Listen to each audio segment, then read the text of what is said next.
We'll call the meeting back to order. Thank you, everyone, for being here tonight. Put the right thing on the screen. We started at 6 tonight, so we just took a brief recess there, and now we're back. So thank you again for being here. If you didn't sign in, please do so in the back of the room. You can sign in and silence your cell phone. We give you lots of chances to talk to us throughout the night if you're interested in doing that, and I will let you know when those opportunities arise. But first, we always start our meetings with the invocation and the pledge, and we are joined by Father Mike Vershave. If you would please stand and remain standing after the invocation for the pledge, that would be wonderful. Let us pray.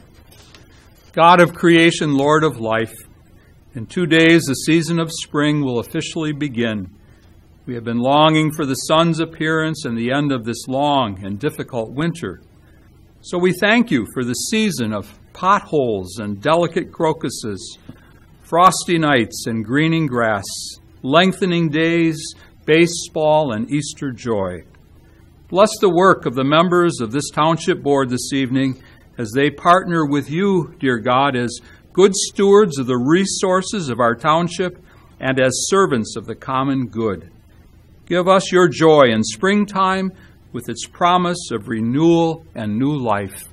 Amen. Amen.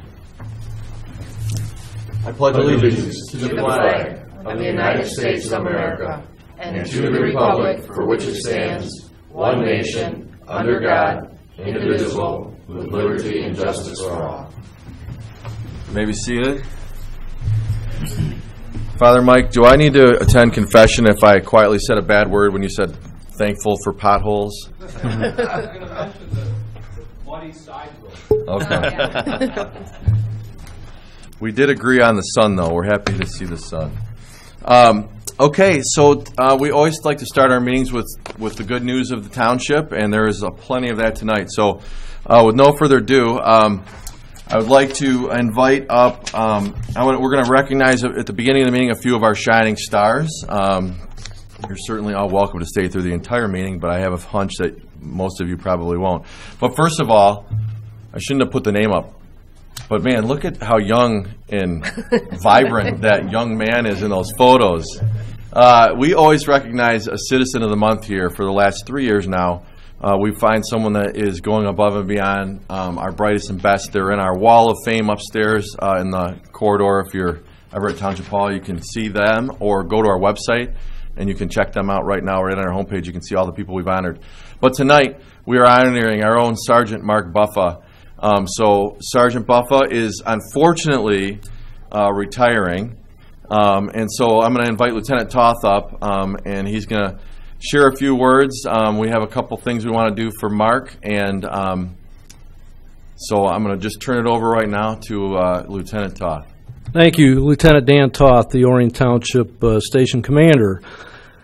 Sergeant Mark Buffa has spent the last 30 years serving our residents of Oakland County, in the last 8 years here in Orion Township. It's literally been a 24/7 job. He's been the detective sergeant nearly the whole time, or a command sergeant. He's a very humble person, and I know it's painful for him to get him up here tonight, but I wanted to take a moment to recognize the public servants. They do so much work behind the scenes that a lot of folks don't think about. We read and we see short pieces in the news, 30 seconds or 40 seconds, and 30 years is a long time. I especially want to take a moment to recognize, can you stand up, Mark and Kim? I want to recognize both Mark and his wife, Kim, who we've all woke up at 2, 3, 4 o'clock in the morning, Christmas, New Year's, all the holidays, regardless of what it was, they always were taking the phone calls and were rushing into Orion Township to handle whatever they could. Mark has 11 years as an investigator, 11 years as a command officer, and he also served active duty military stationed in Europe. So he has a total of 34 years of public service. And I wanted to take a moment tonight to recognize the Buffas for everything that they've put forward here. Mark, thank you. We couldn't have done this without you. Especially we were just selected to be in the top 100 safest communities in the nation. And Mark, being the detective sergeant, mentoring and leading the detectives, had a large part to do with that, too. So thank you both. We appreciate that. Absolutely.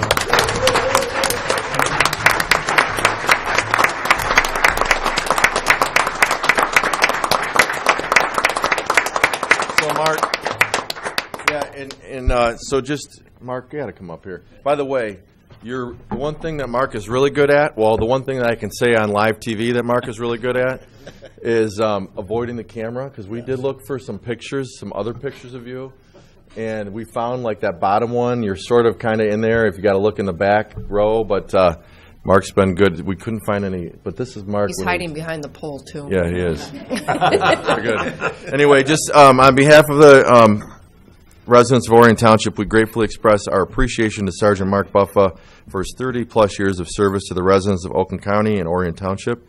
And we present you, Mr. Buffa, with our Citizen of the Month Award, presented on the 18th day of March, 2019. Congratulations.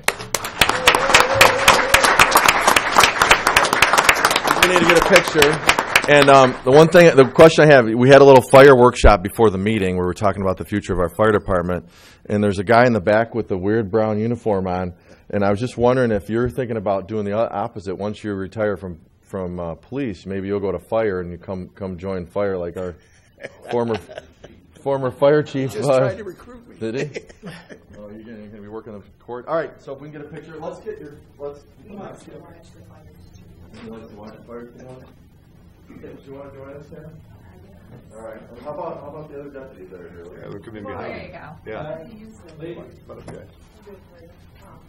Samantha we're using our official township camera, the iPhone. Okay, Aaron's not here. Yeah, where's Aaron? Aaron's usually a photographer. All right, let's try to move away from the pole. Come on, Cory. That's where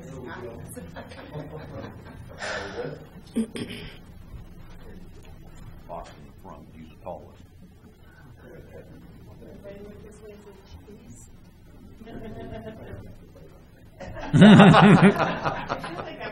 That's our picture. All right. Thank you. Congratulations. You want to say anything?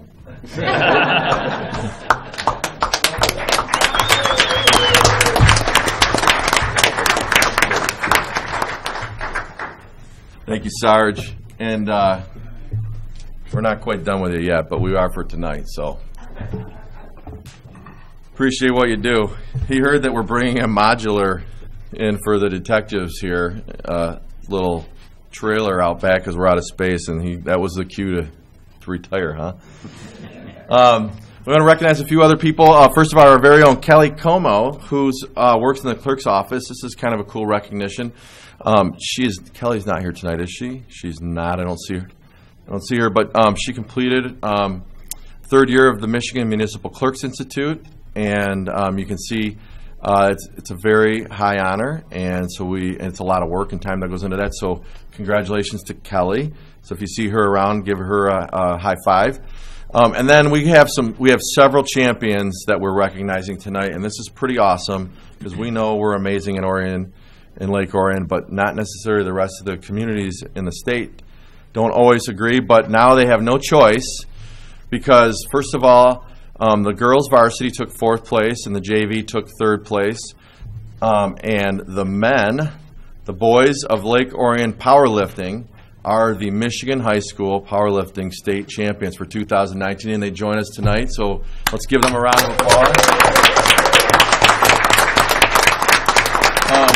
If you guys could come to the podium, and I don't know if you have a spokesperson that we want to grill you with lots of tough questions about lifting weights. Come on, Kobe, let's hear what so tell us a little bit about the team, and I know what you guys did last Saturday wasn't it? Yeah, Saturday in Ionia. So how many teams? I can see this here, but give us a rundown, Colby. Well, powerlifting is different than any other sport. Obviously, I play multiple sports myself, but powerlifting is definitely a unique one. For a lot of people, I'm sure you haven't been out to a powerlifting meet, but it is very unique in the fact that it's you versus the weight. It's not you versus a guy who lines up against you. It's not you versus the world. It's you against the weight in front of you. And so it gives you a very unique experience that you don't have in any other sport or in any other experience, that you can really create some great friendships, not only with the great guys that we have on our team, but from the guys from other schools that maybe we would never have the opportunity to have great friendships with. And some of these guys here tonight are pure lifters, and they come here and they work and they clock in, they clock out, they lift, and that's okay. That's totally fine. They're committed just like all of us. And some of us, like myself, are here just to get stronger, faster, commit to whatever I'm going to do in my future. And I definitely think that's why powerlifting is so unique. And for those of you who don't know, we do squat, bench, and deadlift in that order, and that's our 3 major lifts. So it's an everyday commitment, and it's technically a club, but obviously it means a lot more than that to us. And I think our school is starting to recognize that that is a pretty big deal to us. And there were over 100 schools that participated and over 900 lifters. Yes, sir. So just to kind of give you the size and scope of that tournament that happened in Orion, Lake Orion came out on top. So congratulations to you guys. That's awesome. We should take a picture of you guys in the boardroom somehow. Why don't you come stand up here in front of us, and maybe we'll stand up behind you, because it's not as often we have state champs in our midst. So, Kobe, what's your last name? Manzo, M-A-N-Z-O. Gotta get Relation to Jim? K-O-B. yes, yep. Works for me. Yeah, I There you go. That's fine. No, not that far. Where are you going? I should scoot over. I was get behind the Kind guy. of smile. See if you can find a gap here. See if you can see Sam's camera. Can't see a gap between the muscles. Yeah.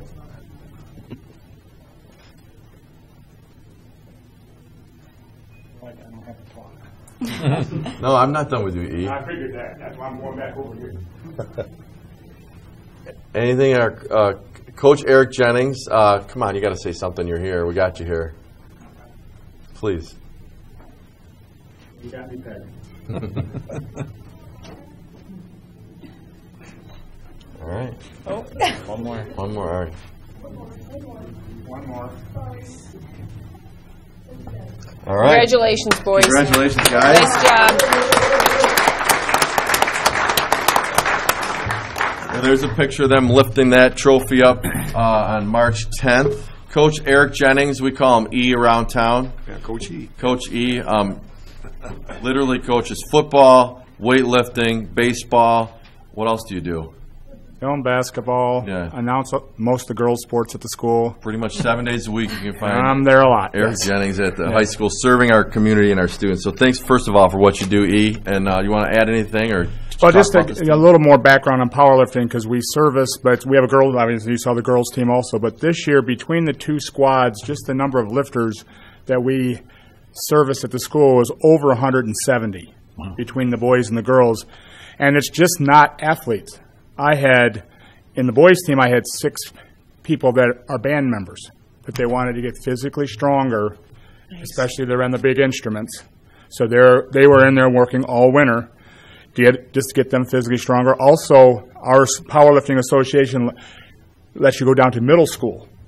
So we have 7th and 8th graders that come in. Actually, on our girls' team, we had a state qualifier as a 7th grader. So you don't have to necessarily be the fastest runner, the highest jumper. You just have to go in there and want to work. We do it 4 days a week. Very cool. Yep.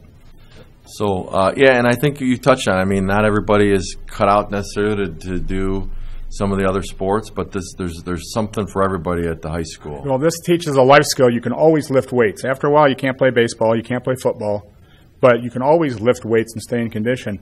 And also, it teaches you a discipline. It's a mental sport more than anything. It's a discipline being in there every day, and that's a life skill also. Very cool. Any of you guys going to start your own training business? I see a couple customers. I need help. You got to train me. All right. Well, hey, thank you, gentlemen, for being here. And Coach E, for showing up and telling us a little bit what you do. And seriously, we're really proud of you guys. That's quite an accomplishment. Nice So, job. way to represent Orion well. But wait, there's more. We have more state champions and more champions. So this was last weekend at Cobo Hall in downtown Detroit. Still named Cobo Hall for now. I'm going to turn this over to Miss D, as we know her as Julia Dalrymple, a trustee, but everyone else in the community knows her as Miss D, who has headed up DECA for, 15 years now? Yes. So talk to us about what happened in Detroit and how we were represented by our students, please. Yeah, so last weekend we competed against 4,000 other high school students across the state of Michigan. So all of the winners at this conference were the winners of their local conference that then come together to make up the state conference. And so coming out on top this year, we had a couple of different teams, but the first one I want to talk about is Kylie Anderson and Addison Barnett. Stand up, guys. Come on. Come up first. So these two competed in a team event, marketing communications team event. And so the blue medal that Kylie's wearing, say hi. Wave so everyone knows it's you. There we go. So they won for their role play event, and then the red, white, and blue meant they were in the top 10 of their category, and then the plaque that they're currently holding means that they got a plane ticket to Orlando, which is where our group will compete next at the end of April, beginning of May.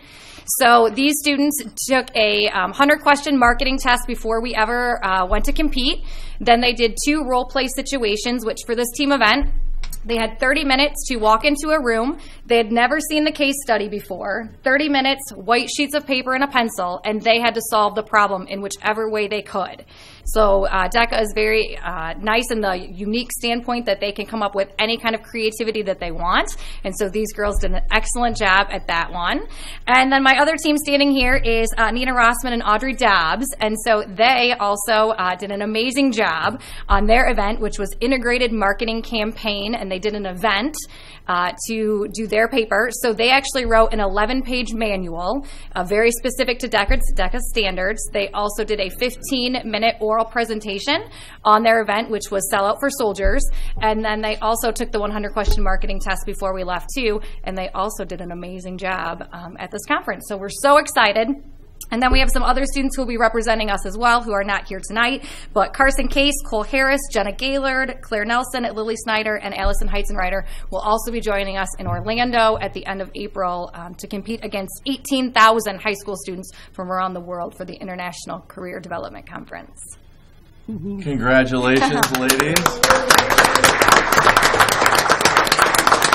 So why don't you guys come stand up here real quick? We'll just take one picture with you guys. And yes, They want to say anything? Do you guys want to say anything? That's okay. You want to say hi, Dad? This is my daughter. You got to get back there, Dad.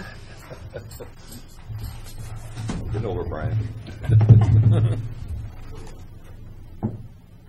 All right. Congrats, ladies and gentlemen. So that's very cool. Thank you, everyone, for kind of indulging us and letting us kind of shine the light on some of our stars. We did have an amazing event, probably my favorite event that happens at the high school all year long, and that was last Friday, and that was the Special Olympics basketball game between Oxford and Lake Orion. Anybody want to guess who won? Oh, I had more pictures in a video. Lake Orion whooped on those Wildcats by at least double digits. I think so. Something like that. It was cool. It was a good game. The cool thing about this event is literally every student in the school attends the event and really cheers. It's like the most raucous that gym is all year long, and it's really cool just to see the community and the students support the Special Olympics teams from Lake Orion and Oxford. So with that, we have to move on. Oh, no, one more thing I want to cover in the good news front end. As Lieutenant Toth recognized that we were, as reference, we were recognized as one of the safest 100 communities in the entire United States. I won't read all that to you, but basically there were, of the 100 communities that were rated top 100, only 2 were in the state of Michigan, Milford and Orion Township. And so what a great recognition. Very cool. We put a press release out last week. There's more to come on that, especially if you're around next Wednesday for the State of the Township. Addison, go straight home, do your homework. I told them they could leave right after. They're good. Yes, you can. And then I just wanted to reference that I don't want to say the D word in front of the students, but I was reelected to the SEMCOG board, Southeast Michigan Council of Governments, as a vice chair this year, and got to personally lobby our governor I got to have lunch with her, and unlucky for her, she got to sit right next to me, and I grilled her the entire time. But that's the officers of SEMCOG. You see the Detroit Council President and some other people. But great opportunity for our community. I'm grateful for the opportunity to represent not only Orion, but Southeast Michigan on that board. So with that, let's bring it back to, I'm sorry, we have one more presentation before we go on to everyone's favorite part of the meeting. So we're joined tonight by Karen Knox from our library. Thank you so much for being here, Karen.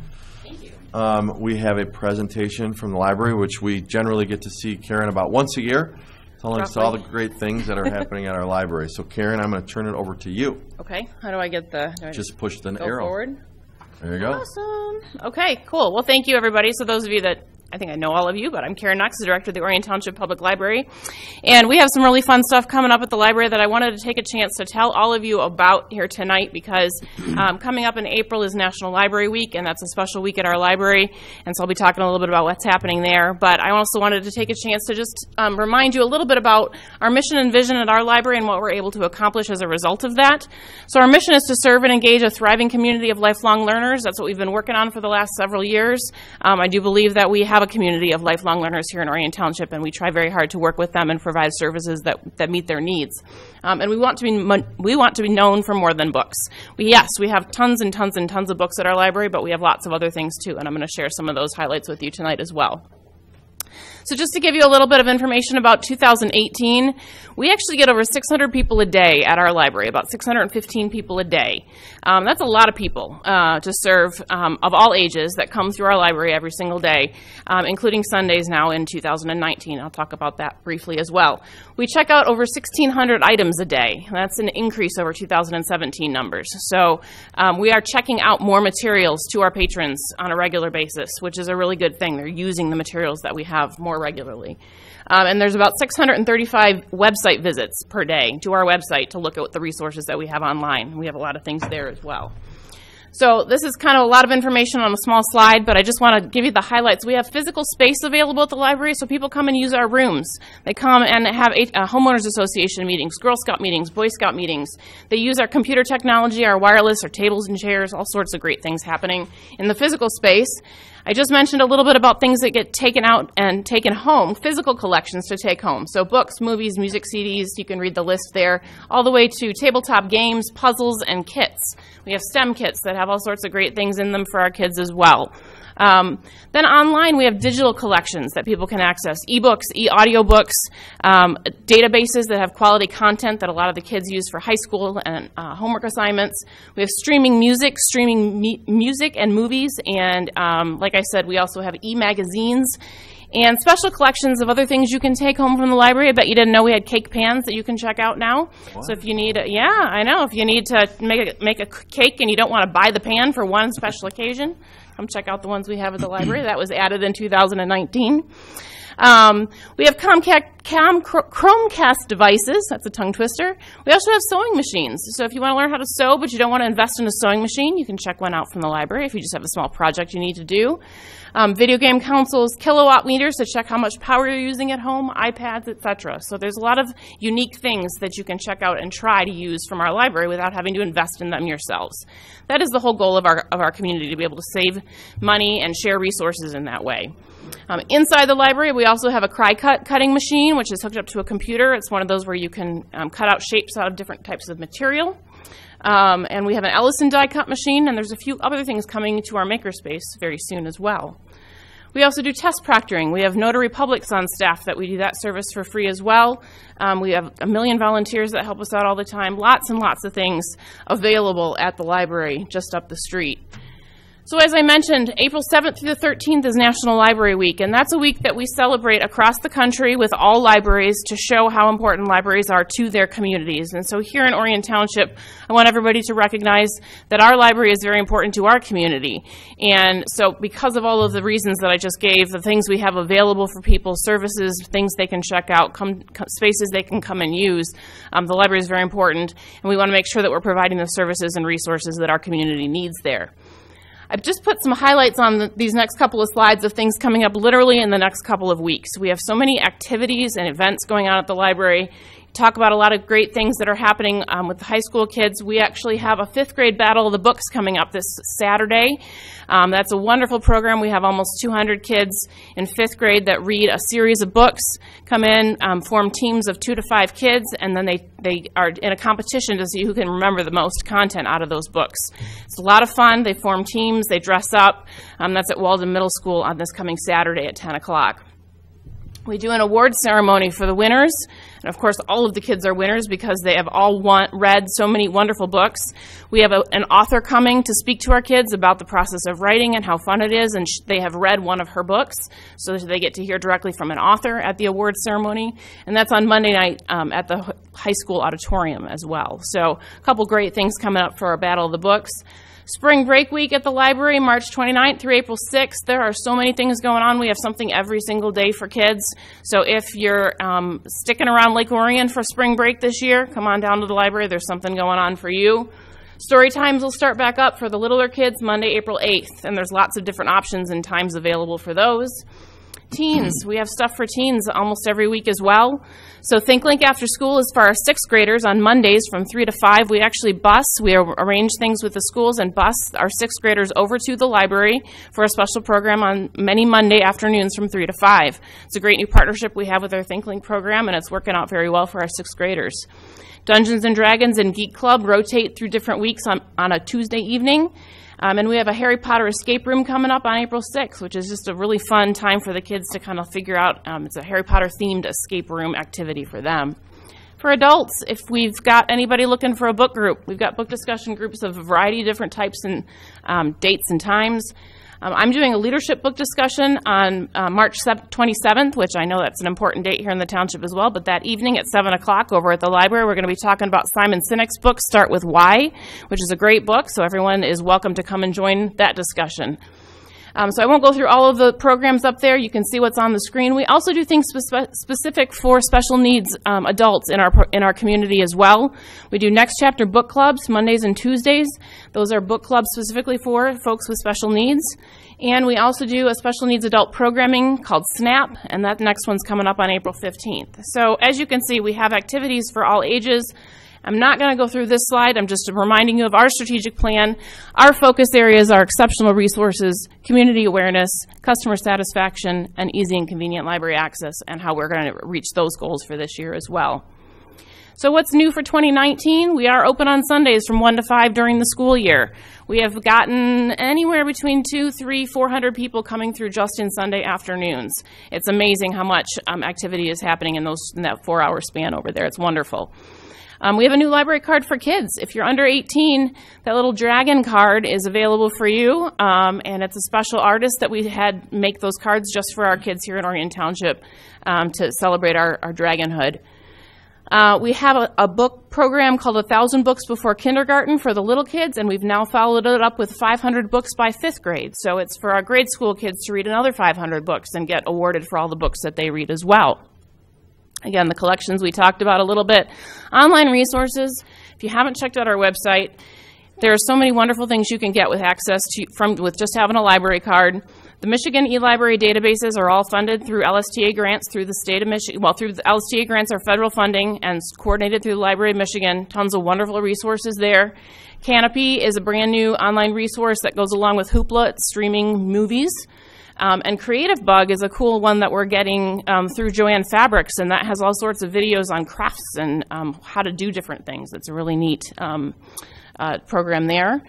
We did update the flooring in our meeting room recently, so you can see a little screenshot picture of our new carpet and our stage flooring in there. That hadn't been updated since 1989 and was starting to show its age, so we hadn't been able to update that yet, so that has now been done.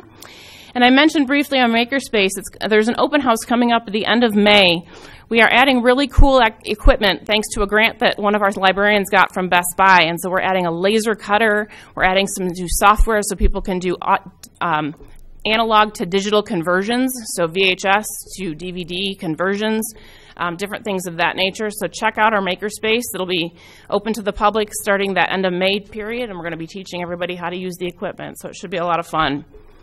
And then this is, I know all of you around the table here know these people, but not everybody at home or in the audience may know that the public library is governed by a 6-member board of trustees. They're a wonderful set of folks that are volunteers just like many others in the township that work very hard for our library.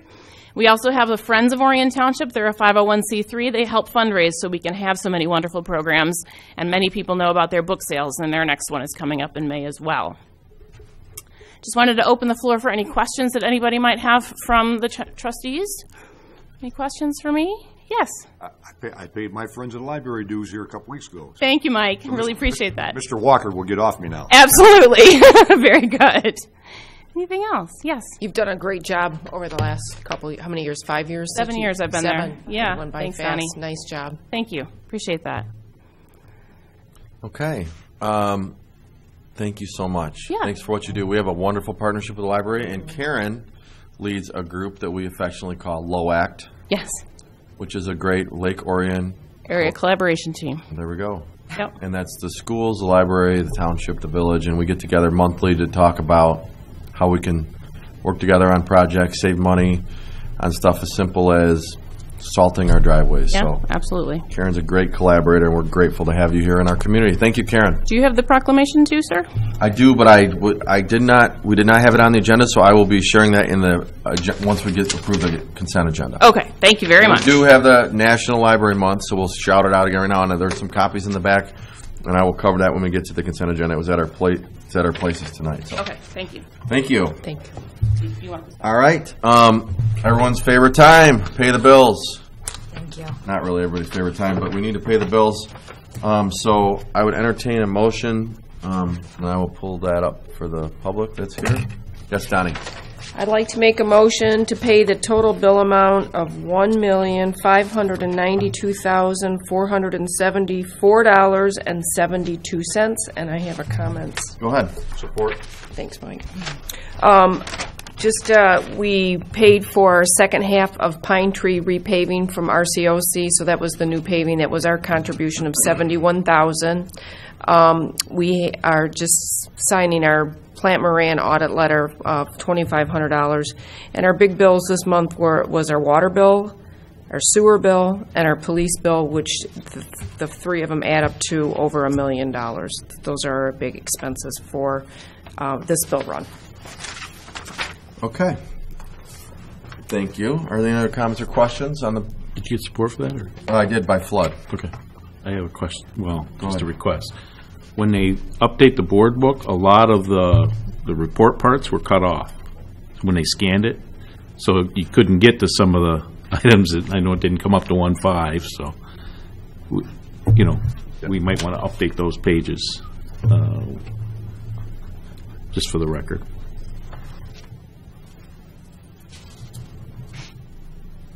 Okay. Make a note of it. All right. Any other comments, questions? Public comment? None. Roll call vote, please. Ms. Steele. I know. Take your time. I know. She's doing double duty tonight. So the motion was to approve the bills, and Mike seconded, and Bernie. Yes. Dalrymple. Yes. Flood. Yes. Stimo. Yes. Barnett. Yes. Steele. Yes. Okay, the bills are paid. That brings us to brief public comment. So this is your first opportunity to address the board about anything that's not on our agenda. If it's something that's on our agenda, we'll give you a chance when we get to it. Anybody want to talk to us about any non-agenda items tonight? Seeing no one rush forward, we'll give you a chance later if you think of something. And we will move to the approval of tonight's agenda. I have a couple changes. Let me add these in. Yeah, please. So first of all, we need to bring down item 10I to 11D. We did. The memo is at your place tonight. It's been revised. The trash hauling licensing. And then I'd like to add the things that were at our place tonight. Except the employee retirement. And I'd like to add these to consent, if that's okay. Yep. And then the building department vehicle. Yes. And then there's a proclamation on National Library Week. Yes. A proclamation on Fair Housing Month. And one more proclamation on National Child Abuse Prevention and Awareness Month. Yes. Are there any other changes or a motion to approve the agenda as amended? Mr. Supervisor. Mike? I could bring down F to pending, I guess it would be E. E. Okay. 11E, right? That'd be F, Tommy's late. Okay. Okay, can you repeat in the order in which you have Okay, I'll these? tell you. Okay. So we have on consent, we added item J, which is accepting an employee retirement. We added item K, building department vehicle, police. We added item L, M, and N, which are three proclamations. And then we moved item I, which is the trash hauling licensing, from item 10I to 11D. So 10I to 11D, trash hauling. Or trash hauler licensing, I should say. And then we moved item 10F to 11E, Tommy's Lake Aeration Unity Agreement. The only other thing I will say is that I will be, the report, item 12C for the Corridor Improvement Authority, we'll be asking for the board to approve the annual report, not just receive and file. We think we need to, just to be safe, we need to do that for the taxing authorities that we're collecting their taxes, capturing some of their taxes, like the county. So I don't think I need to change that. I just think that when we get to that report, instead of receiving and file, we'll be making a motion to approve the report. Dan, do we need to move that into, is that okay? No, that's fine. Okay. Just leave it in its report. Yes, Donnie. There was an addition, not only are we bringing down the waste hauler down to pending, there's also additional information added to GFL, so I don't know if we need to add that as well. No, it's just part of the revised memo. Okay. So we just moved it on. We'll talk about it. Okay. So is there a motion to approve as amended? Sorry for all the changes. So moved. Support. Flood and Bernie. Moved by Flood, supported by Bernie. All in favor? Aye. Anyone opposed? Okay, that brings us to tonight's consent.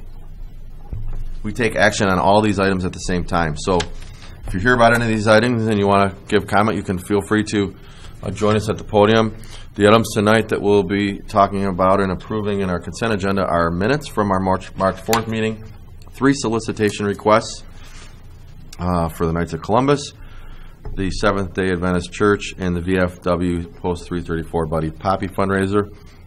Planning and zoning request for changing a reading date, awarding our mowing contract for our parks, temporary sign waiver request for St. Mary's in the Hills, accepting the retirement of an employee with great regret, leasing a new building department vehicle, and improving 3 proclamations that are at your place tonight. So just a couple comments from me. First of all, it is with regret that we will be accepting Sherry Bauer's retirement. She submitted her notice of retirement, and we added it tonight because I know the board knows, but I'll remind you again that we will not be meeting on the first Monday of April because most of us will be at a conference. So we won't meet again until April 15th.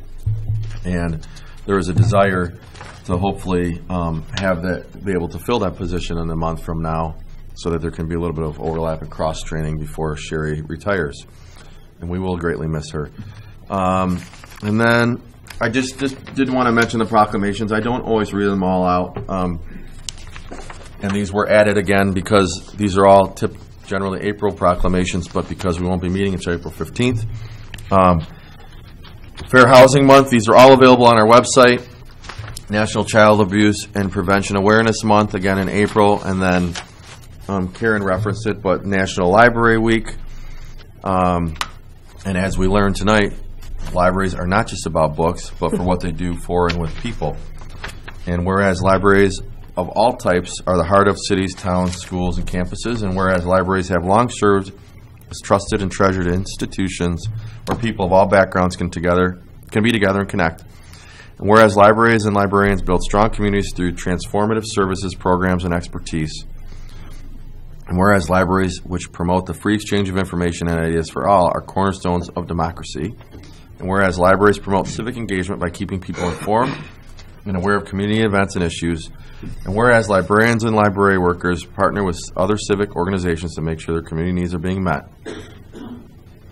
And there's a few more whereases, but I'm going to say now, therefore, I, Chris Barnett, the supervisor of the Charter Township of Orion, do hereby proclaim the week of April 7th to 13th, 2019, National Library Week. Encourage all residents to visit the library in Orion Township that week, and anytime really, and explore all the library has to offer and engage with our amazing librarians. Because of you, libraries transform. So, thank you again. If you haven't been to the library in a while, you got to go, because every time I go, typically it's for a meeting, there's always something new. So, I'm going to breathe for a second. Do we have a motion? I've moved to approve the consent agenda as presented. Support. Okay. I gave my comments on the couple items I wanted to cover. Are there any other comments or questions from the board members on any of those items? I just want to give a shout out also to Sherry. She's been an excellent worker here at the township, and we're sure going to miss her and wish her the best of luck in her retirement.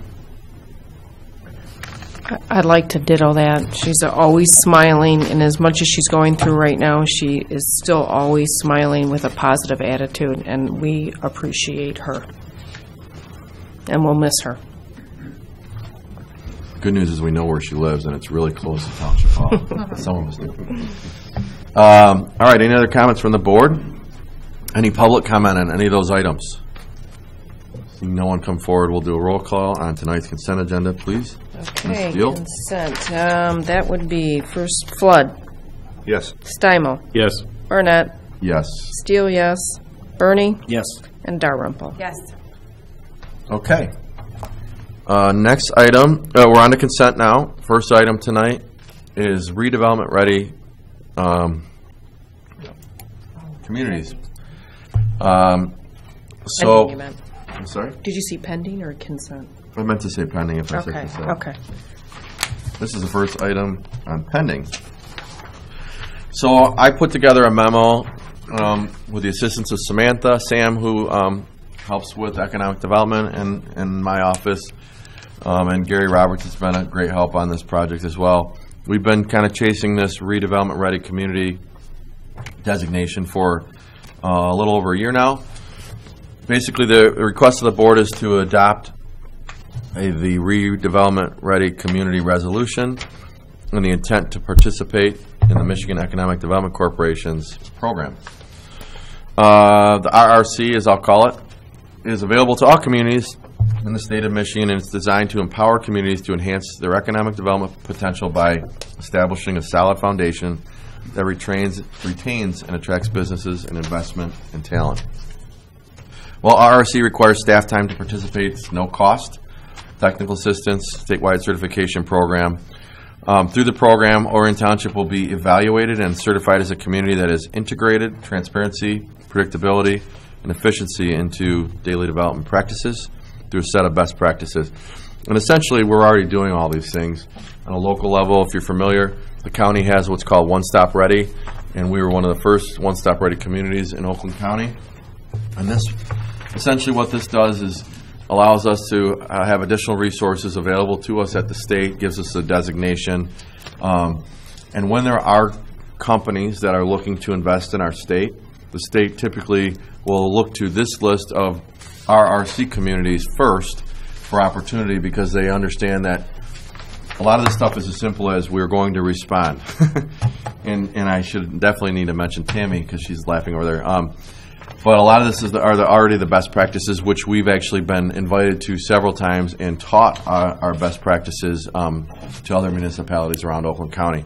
So this is a state program, and I don't know, I'd entertain any questions that we have. Again, it's no cost except for the staff time that's already been put toward the development of this. And Sam represents the township on a lot of these economic development meetings, as does Tammy and Gary Roberts.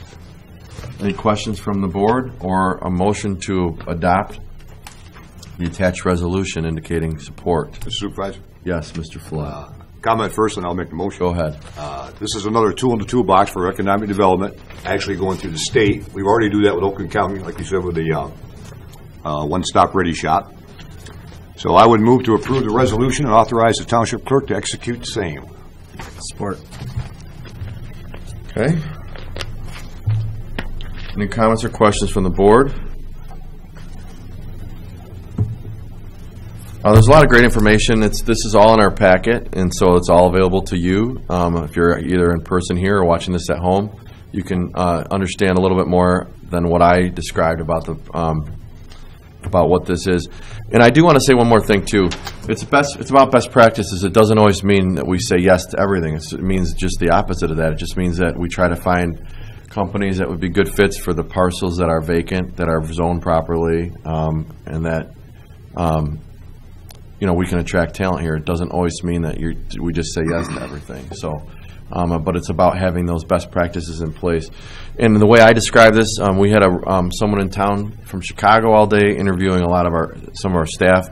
Mr. Bernie got to sit in, but they're doing a really neat article about our community as it relates to having a General Motors plant here. And it just has one of the things I said to this gentleman, and I've said to some of the board and some of you in the public is, if you live in Orion Township, you don't have a choice where you vote, where you pull your building permit if you want, pull one, when you pick up the phone and call 911, who puts out your fire. We have no competition, but we don't have to treat you that way. We can treat you like you're our customer and that we're here to serve you. And unfortunately, if you've had experiences, and I'm not saying we are perfect at this, but if you've had experiences in other communities or at the Secretary of State maybe where they don't have any competition either, you don't always feel that way like you're the customer. So that's our goal here. And thankfully, our team has really bought into this mantra over the last few years. So the credit goes to our amazing team. So that's kind of my brief on that. Yes, Donnie. I do have a comment. I appreciate Sam doing this and putting this on the front burner for economic development for Orion. I'm not necessarily the biggest fan of the economic development at the state level because it costs a lot of money of taxpayer dollars, and so I like to be ready as Orion Township, but sometimes I think that we could, at the state level, legislatively, maybe take some of those funds and fix some of the roads. So that's just my sidebar comment. The darn roads. I was going to say, you forgot the adjective there. All right. Any other board comments on this? Okay. Thank you, everyone involved. Any public comment? This is just a resolution, and I see no one coming forward. So, Dan, I don't know. It's only been 6.5 years. Do I do roll call on a resolution? Yeah, probably. Okay, roll call, please. Okay, Steimel. Yes. Barnett. Yes. Steele, yes. Bernie. Yes. Dalrymple. Yes. And Flood. Yes. Thank you, everyone. That passes. Next item is item B, 11B. Planning Commission Case 2018-49, Hills of Woodbridge Concept Plan. Normally I would turn this over to the clerk, but I guess I will. Do you want to do this? No, you're good. Okay. You're doing great. So, we're requesting tonight, the request in front of the board is a request from the Planning Commission requesting board action on their case, which I just referenced. Hills of Woodbridge PUD, if you didn't know, is the property that is at the northeast of the Silver Bell and M24 intersection. I can pop up a map in a minute if we'd like to see it. On February 20th, the Planning Commission forwarded a recommendation for approval for this concept plan to the Board of Trustees. The joint public hearing with the Planning Commission and the Board of Trustees was conducted in December. And on February 20th, the Planning Commission passed a motion to forward to the Board of Trustees a recommendation to approve the concept plan. So the case is before us to deliberate and act on it. And I would just, a couple things, remind the board members and the public that this is a planned unit development. I will try to pull up a picture of this here in a minute. elevations maybe. Which one should it be? Oh, this one maybe. Just so people can see. Okay, there you go. It's hard to see. But this down here where my mouse is to the far right would be Silver Bell. This is Lapeer Road. This is I'm sorry. Yeah, this is the parallel plan. This is the Wally Edgar Chevrolet. Thank you. I'm just trying to give people. Thank you. There's your plan, right? Okay. This is the Wally Edgar Chevrolet, correct? And this is the proposed plan, which is a mix of condos and some retail/restaurant pads on the Lapeer Road frontage. So again, as part of the plan unit development process, it goes from the Planning Commission to the Township Board. If the board does approve the concept plan, if we agree with the Planning Commission and approve the concept plan, then it would be up to the applicant to do the deep dive, go back to the Planning Commission with their final plan, which would include all the engineering, elevations, and all the traffic, any other questions the Planning Commission may have raised. And then again, it would come back to us one more time. So we would see, this board will see this tonight and then at least one more time. So with that, I will kind of wrap up my kind of overview that the clerk normally does. The applicant is here, correct? So if you want to introduce yourself to the board, please. And I don't know if you want to give us a presentation or just kind of cover anything, so feel free. Good evening, Supervisor Barnett and members of the board. Tom Callis, I'm representing the petitioner here, Hills of Woodbridge, LLC. My address is 31350 Telegraph Road, Suite 200, Bingham Farms, Michigan, 48025. As you indicated, Mr. Supervisor, this is a plan that has been tweaked numerous times throughout the past couple years. Finally, we got it to the point last month where the Planning Commission recommended approval of the conceptual site plan, PUD. Again, it's a concept plan, as you indicated. We're here seeking approval from the Township Board of that plan, so then we can proceed with the actual site plan approval at the Planning Commission level and the Township Board level. What we're proposing for this site is a lot less of a intense use than what is currently zoned. The property consists of approximately 32.8 acres, and as you indicated, it's north of Silver Bell and on the east side of Lapeer Road.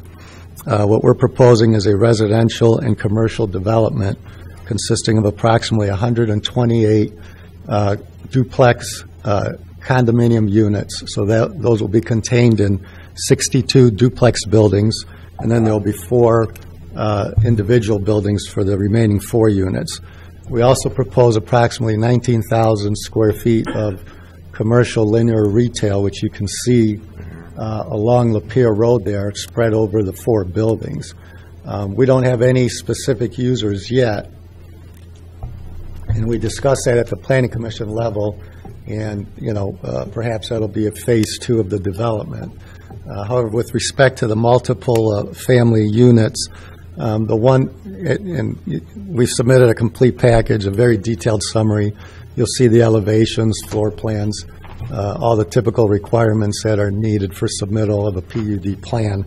The one item I would like to bring to the board's attention is I know there's a big concern from the residents to the east, the existing single-family subdivision. And our proposed development will provide significantly more buffering for those residents as you head west towards Lapeer Road than what would go there if you were to develop it as currently zoned. The property as currently zoned is for single-family residential, restricted business use, and office professional. So you could come in there as it's currently zoned and develop it for office uses, commercial uses, and some residential or no residential uses. That would be a lot more of an intense development and a lot less buffering, a lot less open space than what we're proposing. The one factor that's very critical in my mind as you look at our proposed development and what could be built there as zoned is if you approve our development, you're looking at an average of approximately 1,945 trips per day in and out of the site. And again, since these are multiple density or multiple family units, duplex units, the buyers of those units for the most part are going to be empty nesters, retirees, elderly people, or newly married couples with no children. So you're going to avoid a lot of the peak hour traffic coming in and out because of the nature of the development and the user who's going to be there, the buyer who's going to be there.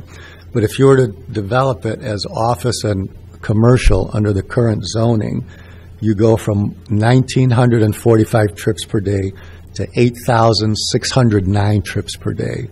And these are all statistics that are contained in the traffic consulting reports, expert reports. So, quite a difference as far as the intensity of that development if it were to be developed as currently zoned. So, we feel our proposed use meets with the intent of the Township Master Plan.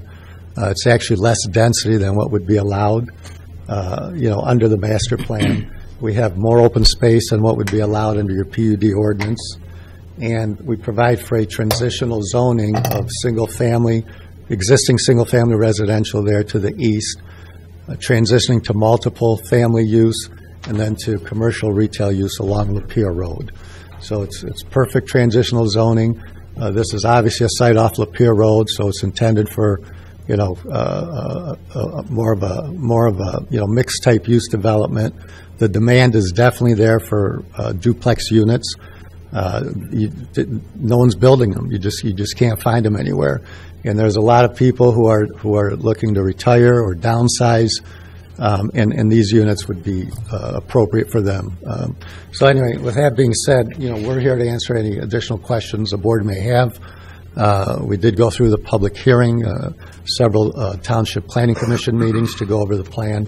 And then, again, it's been tweaked several times, and we feel it's a product that the Township can be proud of, that we can be proud of, and one that will quickly absorb because the demand is out there.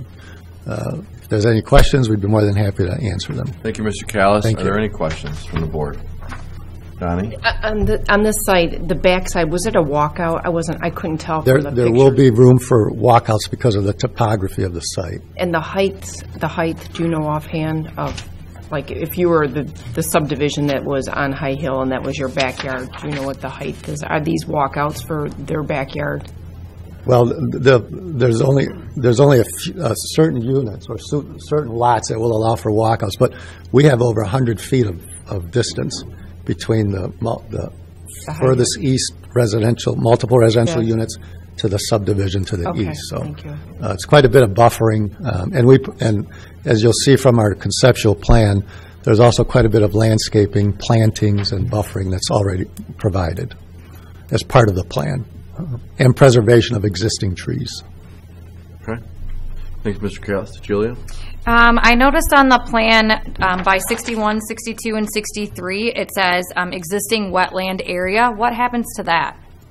Any wetlands on the site, of course, we'd have to meet the MDQ requirements. Because like in that corner, it's got little stars on it. Right here? No, on the right. Keep going, get in there. Oh, okay. Let me see if I can zoom in. Oh, see, it's not on that one. It's on the other page. But it's got like all these little... We are not building in any wetland area. Is there a second page of that, maybe? And any existing wetlands will be preserved. Oh, it's not on that. Which one am I on? What page are you on in the board book? Mine's 188. There you go. Yeah, it's right there. Let's see what it looks like on mine. Okay, give me a second. John, while I'm pulling this up, do you want to... John is, Mr. Steinwell's our representative on the Planning Commission. There it is. Yeah. Our board rep on the Planning Commission. John, do you want to... Is there anything you want to share with the board regarding... Yeah, you see that? That's what you're referencing? Yeah. Well, that's... that area in there, okay.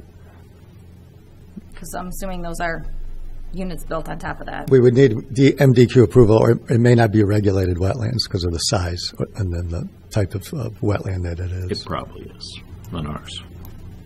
So you remember, this is a concept. Okay. So there are some details, even still in this plan, that there's certain places where, okay, there's some concerns. But at this point, we're kind of, okay, overall, you'll be putting mostly in residential units. We're kind of getting into that. You know, there's some areas where they, you know, like I said, the road goes right up against the border. That's probably going to have to get worked out in a final site plan. Site plan approval, correct.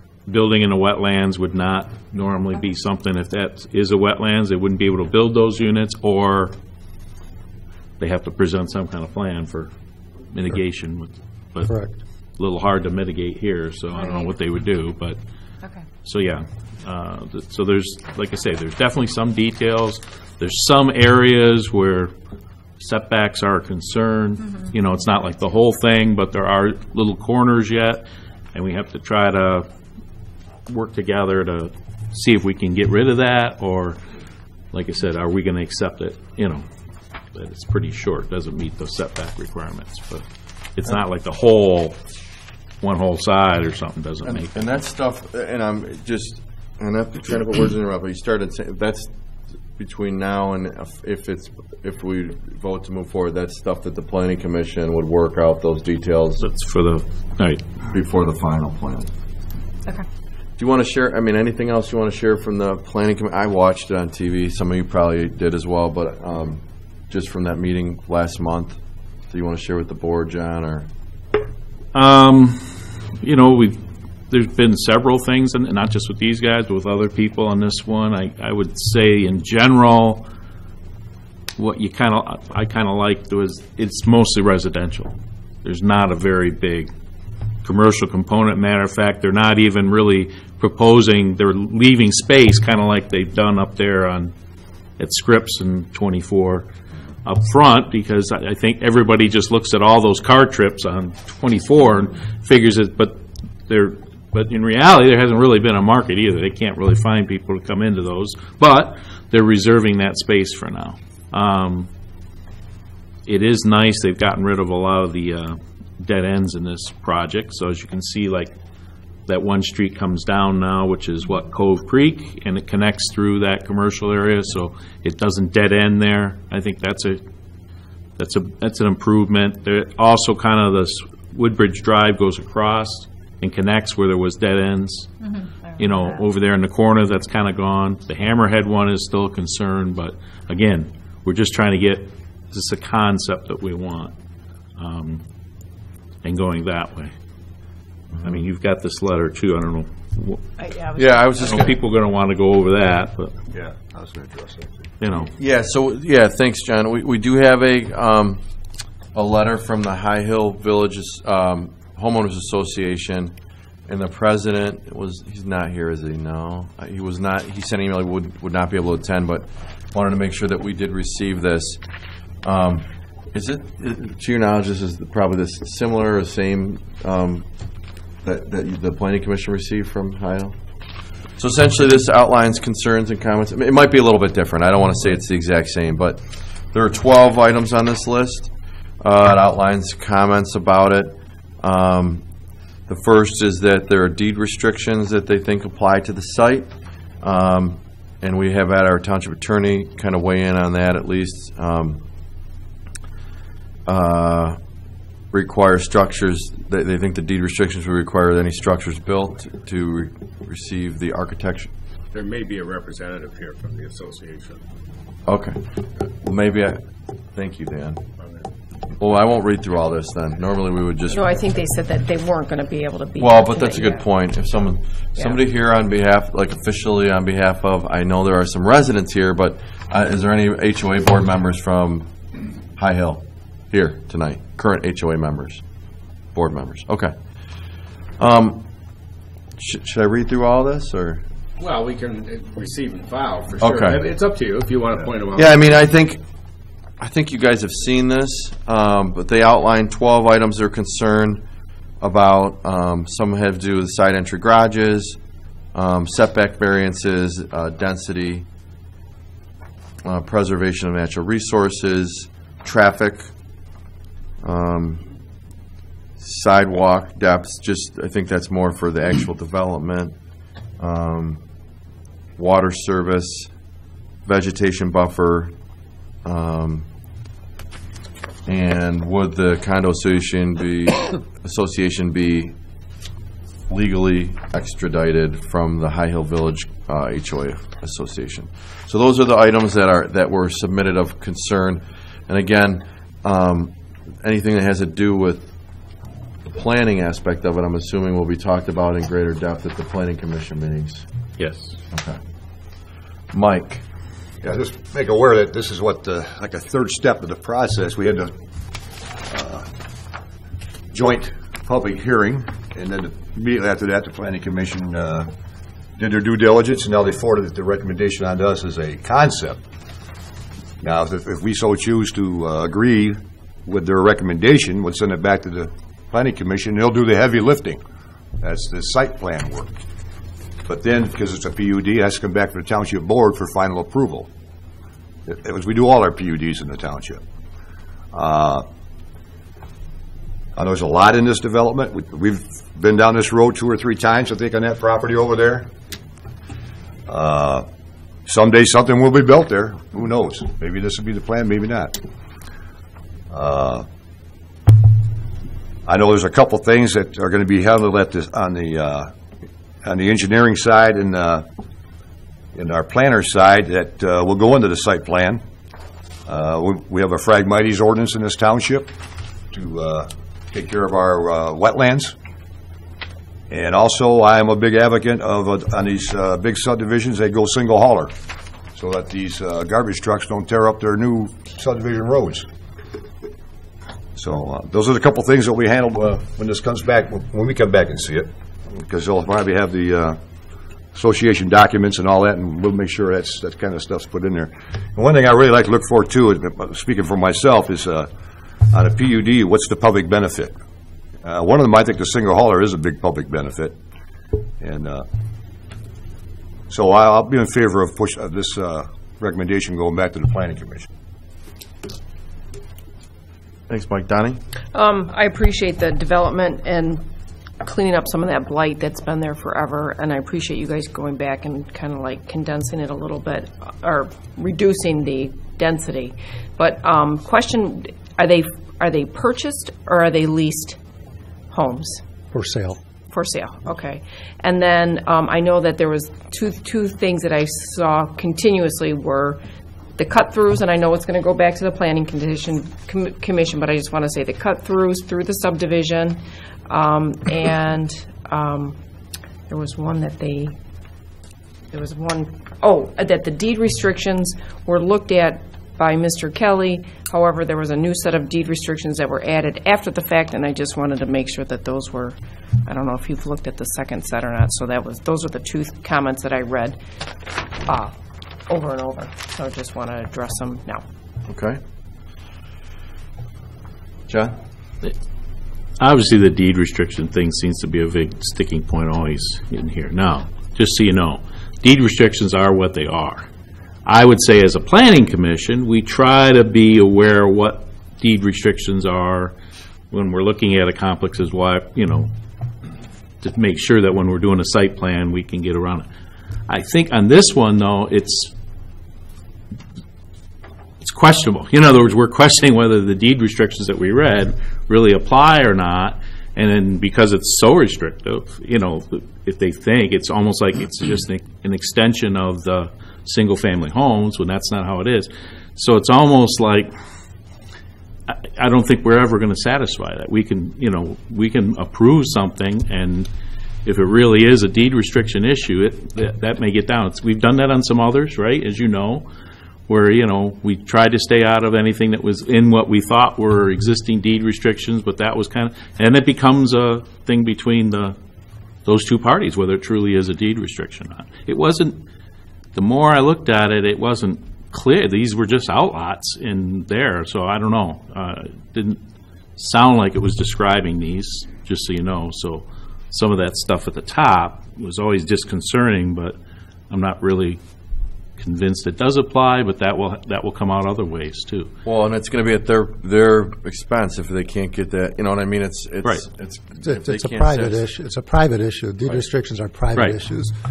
You know, like I said, we try to stay out of them. That way there isn't a problem if we can. But this one is big enough that, well, you know, it meets our criteria. You know, we can say it meets our criteria, and then it goes from there. And then it becomes an issue, like you said, a private issue, not with us involved. Right. You know, and you know, you hate to do this, but it's like it is. It's kind of not real clear, and you know, you know it. They must have somehow overridden the deed restrictions just to get the Wally Edgar in there then too. So how come it? You know, so there's past history and stuff going on here too. So, and our position is the property is not part of those deed restrictions, and that's neither here nor there. That's just a legal position. Right. As you indicated, you know, if there's an issue, it would be brought by the homeowners association against us. So.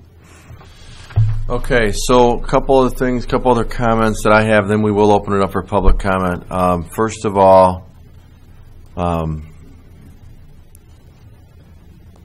there's been discussion and quite a bit of discussion about the cut-through, which I originally was on board with when we had the public hearing. We'll call it the cut-through. This road this is a county road, and it serves one person's home at this time, but it is a county road, not a driveway or a private road. And as you probably are aware, we require anybody that builds new, especially developments like the commercial developments, our ordinance requires cross-access easement. So while I personally have advocated for a emergency gate that would just serve ingress and egress and emergency purposes, the fire department is requesting a regular access gate, and that would be the way the plan's oriented. North is to the left, but that would be right here where it connects to High Lure Drive. Again, this would be a detail that would be finalized in that's that existing home right there. Would be finalized in the plan at the Planning Commission, but the board should know that the fire marshal is recommending that be a regular, not just a regular connection. And the other thing I would say is just that the PUD ordinance allows us to ask for things like elevations, to ask for a lot of different things. And I just want to be very clear and on the record that this is wholly better than the previous development that received preliminary approval. Did they ever get final approval? No. That received preliminary approval for the same site. Those units were rentals. They had more density. They were the same thing that we have in another part of our community that we've had problems with. This is much better. I agree with what Donnie said. I personally like that there are units for sale, not for rent. And it's just a much higher end quality product. And I do also want to say this, and I want the residents here to know, I got involved in local government because I was against a neighborhood going in my backyard. So I understand the passion and the frustration when these things happen.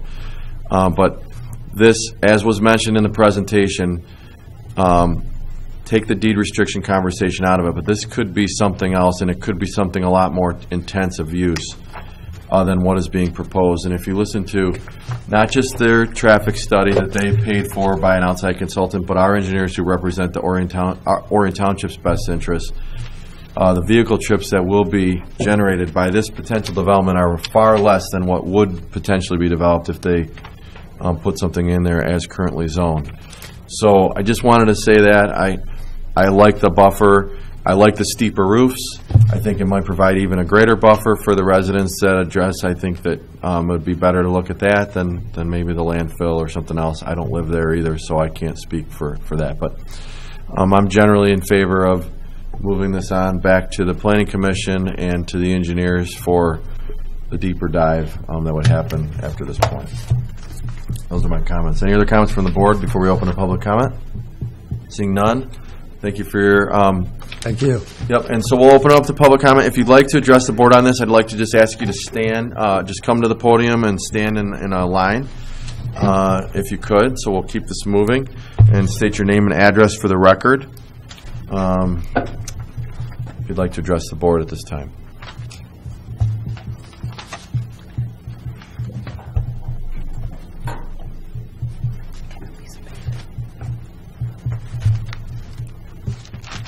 Good evening. Joe Geraci, 311 Morgan Hill, High Hill Village. You know, that property, I've been a resident there in High Hill now for well over 28 years. And everybody holds their breath on that property all the time. And I can understand the residents that back up to that vacant property and how they want to preserve stuff. But there comes a point in time where you have to stop and say, wow, this is the best development I've seen refer to that property in 28 years. You look at it, you're coming into the township off of M24, you're coming through our industrial area, you come to Silver Bell, and there's dealerships, and then there's this vacant piece of property that's brown and overgrown, and it's an entrance to our subdivision on High Hill, where this development's going to improve that whole entrance into High Hill itself by developing it, the detention, the pond area, the fencing, the landscaping. Same thing with the houses that back up to it. And I'm sure by looking at the development itself, even going over to the west side where these gentlemen have built before, very nice looking. I mean, they're brick. I mean, they're very nice looking. The price is good. It's a great buffer from High Hill to have the condos, have the mixed use zoning. And I just think it's a good opportunity for everybody involved to be able to work with the gentleman and get a nice buffer zone. And I just feel that the 265 homes that are in High Hill, let's say roughly 500 residents, and I can't see a whole downside to this type of a development in that area. It seems to be the perfect fit for that. Thank you very much. Thanks, Mr. Geraci. Any other public comments at this time? Seeing no one come forward, I will just, because you did touch about that, it's sort of it's kind of our residential gateway. Of note is this gas station here has been approved already. I'll drop our little dude on there so you can see what I'm talking about, and it looks terrible right now, and the owners would agree. And they're going to be breaking ground on their new gas station as soon as the weather allows, so I guess I'm not going to be able to show you. But you all live, if you've driven by there, you know it's not pretty. I guess I can't show you. But they're going to try to leave the station open as long as possible. This has nothing to do with the development up here, what we're talking about, but they're going to try to leave the existing use open as long as they can, build the gas station on the corner, then tear this down, and that hopefully will look a lot nicer than what it looks like right now as well. So, all right, I'll bring it back up here to the board. Mike? Mr. Supervisor, we're going to make a motion here. Go ahead. So entertain. I would move to concur with the recommendations of the Planning Commission and approve PC-2018-49 Hills of Woodbridge PUD concept plan located at 3677 South Lapeer Road, Sidwell number 09-26-451-002, vacant lot Sidwell number 09-26-402-020, and vacant lot Sidwell number 09-26-402-021, for plans date stamped received January 30th, 2019, for the reasons listed in the recommendation of approval from the Planning Commission on February 20th, 2019, and for those reasons discussed by the Board of Trustees this evening. Support. Okay. All right. Any further discussion? We've already kind of discussed it, had a presentation. Any other comments or questions? For those of you who are either here or watching at home, this is not over. This is not done yet. And a lot of those questions that have been raised by the High Hill residents, I'm not saying that they will all be answered in the way that every resident will be happy, but that's a lot of the deep dive that would happen between now and the final PUD approval, where tens of thousands, if not hundreds of thousands of dollars are spent with engineers and consultants and things like that. So there will be more opportunity. And if you're interested in staying up when this will next be heard by the Planning Commission, you can reach out to Tammy Gerling, who's here in person, or extension 5000 if you want to call and talk to her, and she can let you know when this will be discussed again at the Planning Commission. So with that, there's been motion and support by Flood and Mr. Burney. Let's take a roll call vote, please, Ms. Steele. Barnett? Yes. Steele, yes. Burney? Yes. Dalrymple? Yes. Flood? Yes. And Steinle. Yes. Okay. Thank you. Yep, you're welcome. Now the work starts. Now your work starts. Don't get more expensive and more nice, not less, please. Okay, next item. This is a request from a resident to add a street light at Walden and Orbit Drive. There's a copy of a petition and an email requesting the street light be installed at Walden Road and Orbit Drive. Also attached and in our board book on page 380. That's not a joke. That's just tonight's meeting. On page 380 is our criteria that's been established by the township for considering streetlight requests. That's the reason why this is in front of the board, because it lays out, the criteria lays out that it's a board decision. Cost to install the street lamp can run up to $4,000 depending on what's needed. Residents will pay for the installation. The township pays the electrical bill. 2009, the estimate for the annual operating cost was $223 for a street light. And the installation was $13.93 on that particular light. That was paid for by the residents prior to installation.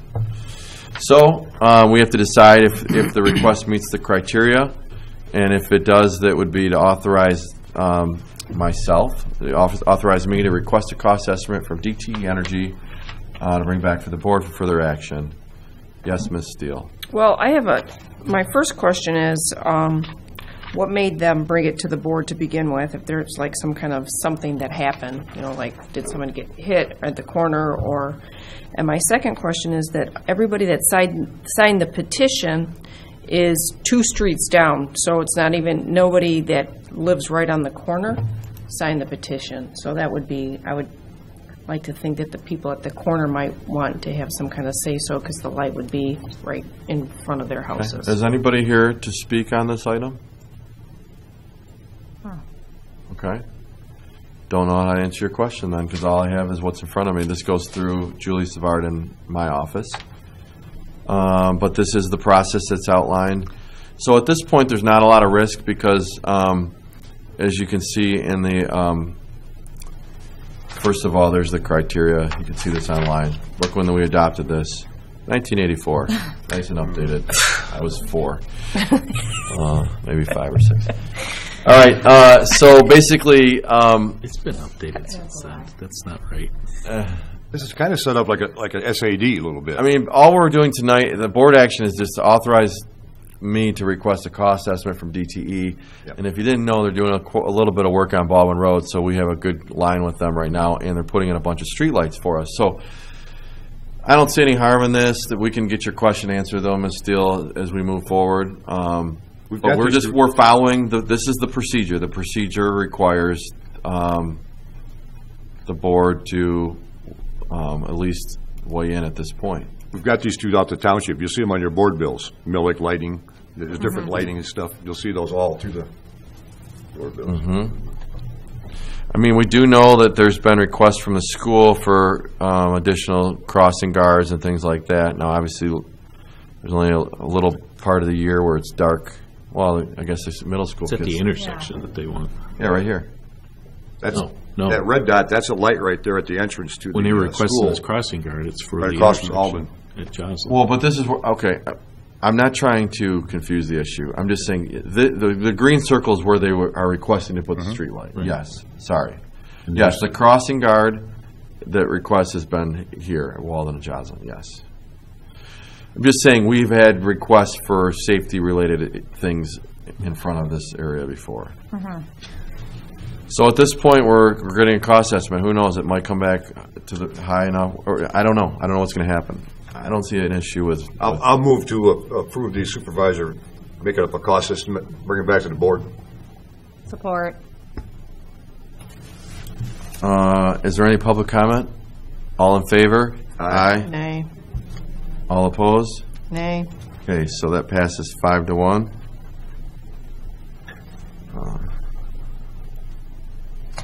Okay. Last item on tonight, nope, sorry, we have 2 items. These were both brought down. This was item 10I, now it's 11D. So this is trash hauler licensing. And at your place tonight, you have an updated memo. And the reason for that is because our deadline internally, actually, the deadline is only for the fee structure. Just for renewals. Just for renewals. Yep. This is a renewal. These are renewals. So,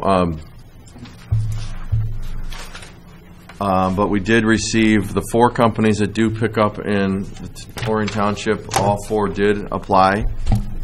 You'll see Advanced on there twice because they have 2 different offices where they have their vehicles come from, Clarkson and Pontiac Waste Management, Green for Life, and Odd Job Disposal, Oxford.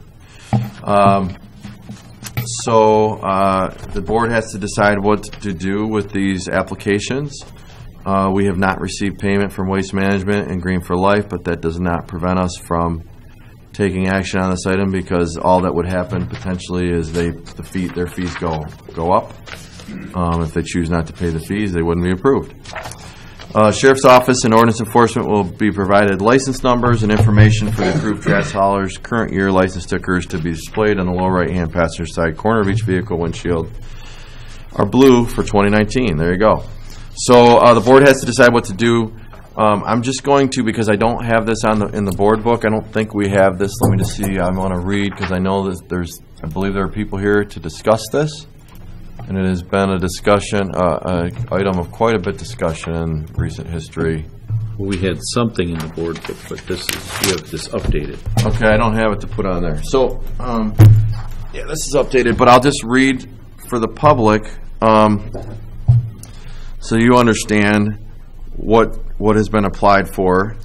Advanced Disposal Clarkston is applying for 15 vehicles to service approximately 400 customers. Advanced Disposal Pontiac, 20 vehicles.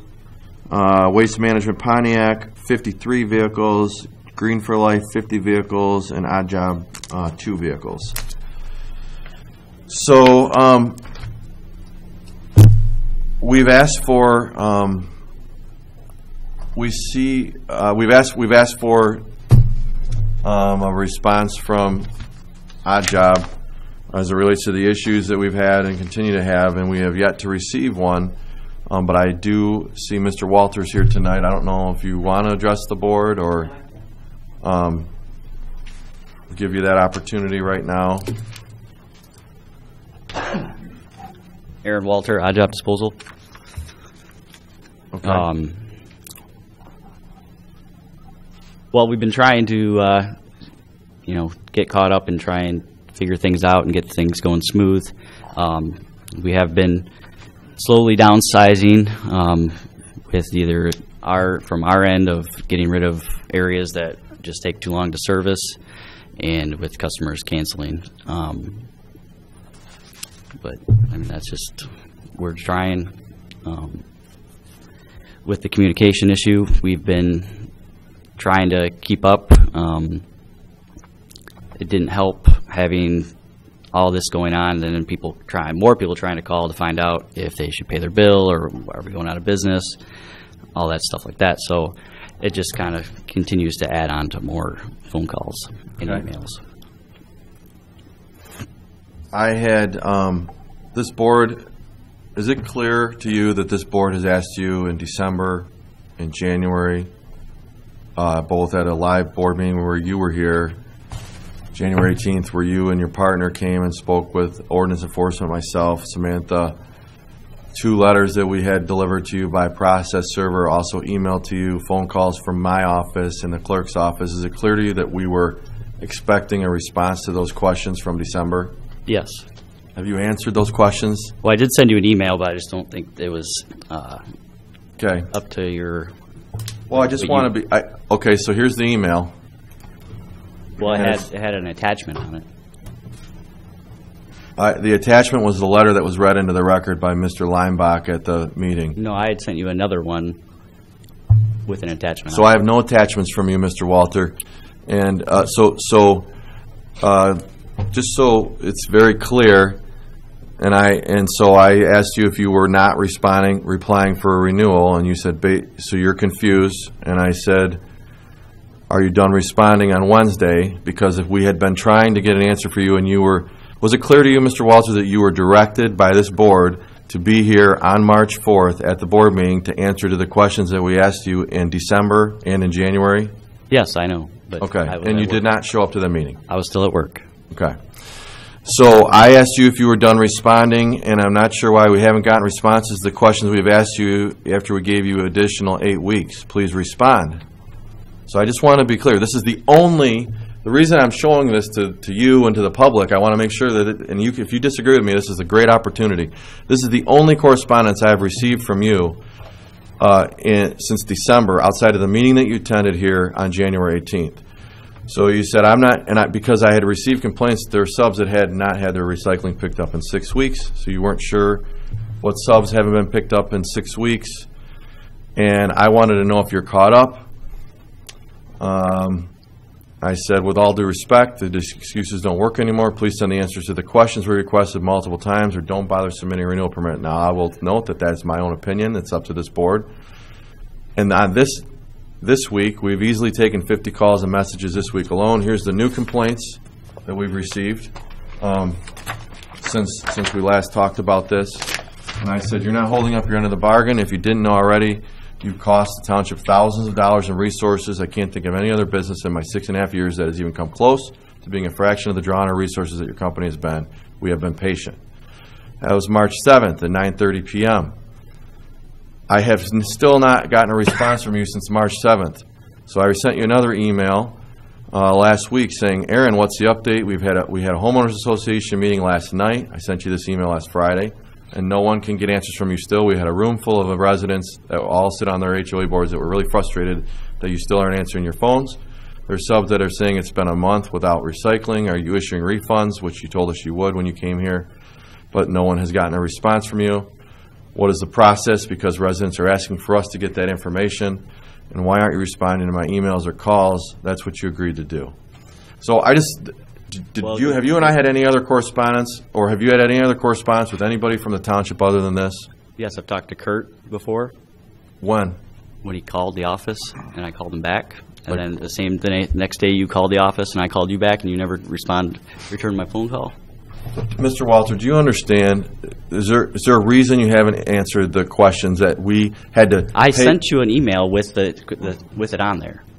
So, an okay. attachment. All right, let me ask you another question. So are you caught up on picking up garbage and recycling in Orion Township, yes or no? 99%. So the answer is no. Correct. What's the 1% where you haven't picked up? It's only a little bit of recycling off of Indian. Okay, I would tell you that that's not true. I've received complaints today that From where? Oakland Ridge Estates. Where's that? Silverbell and between Silverbell and Squirrel. Oakland Ridge Estates? I don't know which subdivision that is. They're trying to cancel with you right now. I can't get a response. Have you done anything to answer phone calls? Because I know there are residents. There's a resident there's a Chamber of Commerce board member who helped you, I think, for free. We gave you advice. Do you think that we're trying to help you or hurt you? I think you're trying to help me, but the timeline you gave us to try and turn things around is not feasible in the situation that we were in. First of all, we gave you no timeline to turn things around. We gave you a timeline to respond to 4 questions, and to this day, we still have not had a response. Well, it's in an attachment that I was on that left 2 emails down. There's no attachments. I sent it. I literally just opened this up before this item came up. I searched your name. There's no attachments. Well, it's in my email. This was what we sent you. So we're asking you simple questions. Last year you had 14 trucks, and now you're applying for 2 trucks. Yes, because I read in the ordinance that if my application was not approved, then the money is not refunded. Do you really want to do business in Orion Township? Yes. I mean, I got to ask. Yes, I do, but I wasn't, based on getting all the letters of non-renewal recommendations, I'm very confused on, maybe that's just your legalities of trying to make things go, what's supposed Aaron, to be done. we asked you to come to our board meeting on March 4th in January, at the first meeting in January. We asked you a second time on January 18th when you and your partner were standing 10 feet above where you're standing right now, face to face. Will you issue refunds? Yes. What will be the process for that? I'll get right back with you. Will you be able to answer our questions and submit them to us by February 25th? Yes. Looked us right in the eyes. We heard nothing. We had a resident that came up and said he was here to read a statement on behalf of you that wasn't signed on letterhead. And in the meantime, the reason I'm passionate and frustrated about this is if I said we spent $20,000 on this problem, on your problem, I think that's an under-exaggeration. I think we probably spent more. What I mean by that is the resources of Al Daisley, Kirk Larson. The only way we can get a response from you is those guys drive to Oxford. Al, how many times have you driven to Oxford to try to get an answer? That's when we delivered mail, so we made sure you got it. Like we had to treat you like that. You called me one time in 4 months. You've called me one time in 4 months. I've sent you emails. You told me to use this email. The only time you responded to this email was the same night that you were supposed to meet us in front of this board. So you've tied our hands. That's not true, because I emailed you last week. No. This is one thread. This is the only thread of email we have, Aaron. Trust me. I don't understand. I have good records, okay? Okay, I'm just saying I don't understand. That's the problem here. And I'm not trying to be rude, but it's become our problem. And so it's up to this board to decide. I'm one person. I want to read a note from the building department from Friday, 3 days ago. Odd job continues to be a drain on township resources. With every complaint, the building department is required to investigate. We don't have the option to not return phone calls. When people call here, we have to return their phone calls, and we return every phone call. The investigation requires our ordinance enforcement team to visit the properties, to validate the complaint, and decide what action to take. A lot of that action are reports. We can no longer ignore the financial responsibility to our residents. We have to start issuing violations to homeowners if the complaints continue to come in at such a high frequency to cover the costs incurred. Homeowners who use odd jobs and leave their trash out over the permitted time by our ordinances, which is 24 hours, will begin to receive tickets from our ordinance enforcement team. So who do you think is going to be the bad guy then? The township. The first violation is $65, the second is $90, the third is $500, and a visit to the 52-3 District Court. It's not fair to the responsible homeowners that ensure their trash gets picked up to have to deal with this unsightly, unsanitary condition that will only get worse as the weather warms. With all that said, I respectfully ask you decline the application for the trash hauler permit renewal with Odd Job. If you have questions, feel free to reach out to me, David Goodlow, building official. So that's the situation you put us in. And none of us wanted to be here, Aaron. We've been trying to help you. We gave you ideas on how to answer your phone. Like we're giving you business advice in my office, which we don't do with anybody. And you're not taking it. You're not taking it seriously. We approved you to pick up on Sundays. Have you picked up any yard waste in Orion Township? Yes. When? It was before all the bad weather hit. How would okay, since you got approval to pick up on Sundays, have you communicated with your customers or picked up any yard waste? I did one day, but I didn't communicate with the customers. I just went out and picked up what was out. How would they know to put it out? I don't know until the day that I can go. Do you remember the idea that we gave you? We were brainstorming. Yes, what did I tell you? You told me to put flyers in mailboxes. I said, get a high school kid, pay him $10, $15 an hour as you're picking up garbage, put flyers in the mailbox saying, hey, we're picking up your leaves next Sunday. So that then they'll put them out. But the problem is you are not communicating. Well, when we got all that bad weather and everything gets pushed back, my trucks are out all day Saturday. The landfill closes at noon. And they're not done working, so then they come back to the yard, the trucks are all full. What am I supposed to do, dump them out? I don't know. I've never run a garbage company. That's the problem that happens with all the snow and all the ice and all that stuff that happens right in that time frame. It's impossible to have everyone out working and then have trucks that are empty. to go pick up compost because we can't mix it. This is my last question, and then I'm done. I'm frustrated, but I'm really happy that you're here because I can ask you the questions. We should run down the list of questions, if the board wants to hear the answers to the questions we've been asking for 4 months now. How can you physically pick up 5,000 plus customers with only 2 trucks? I stated that I only applied for the 2 trucks based on the knowledge that if it was not approved, then I will not get a refund.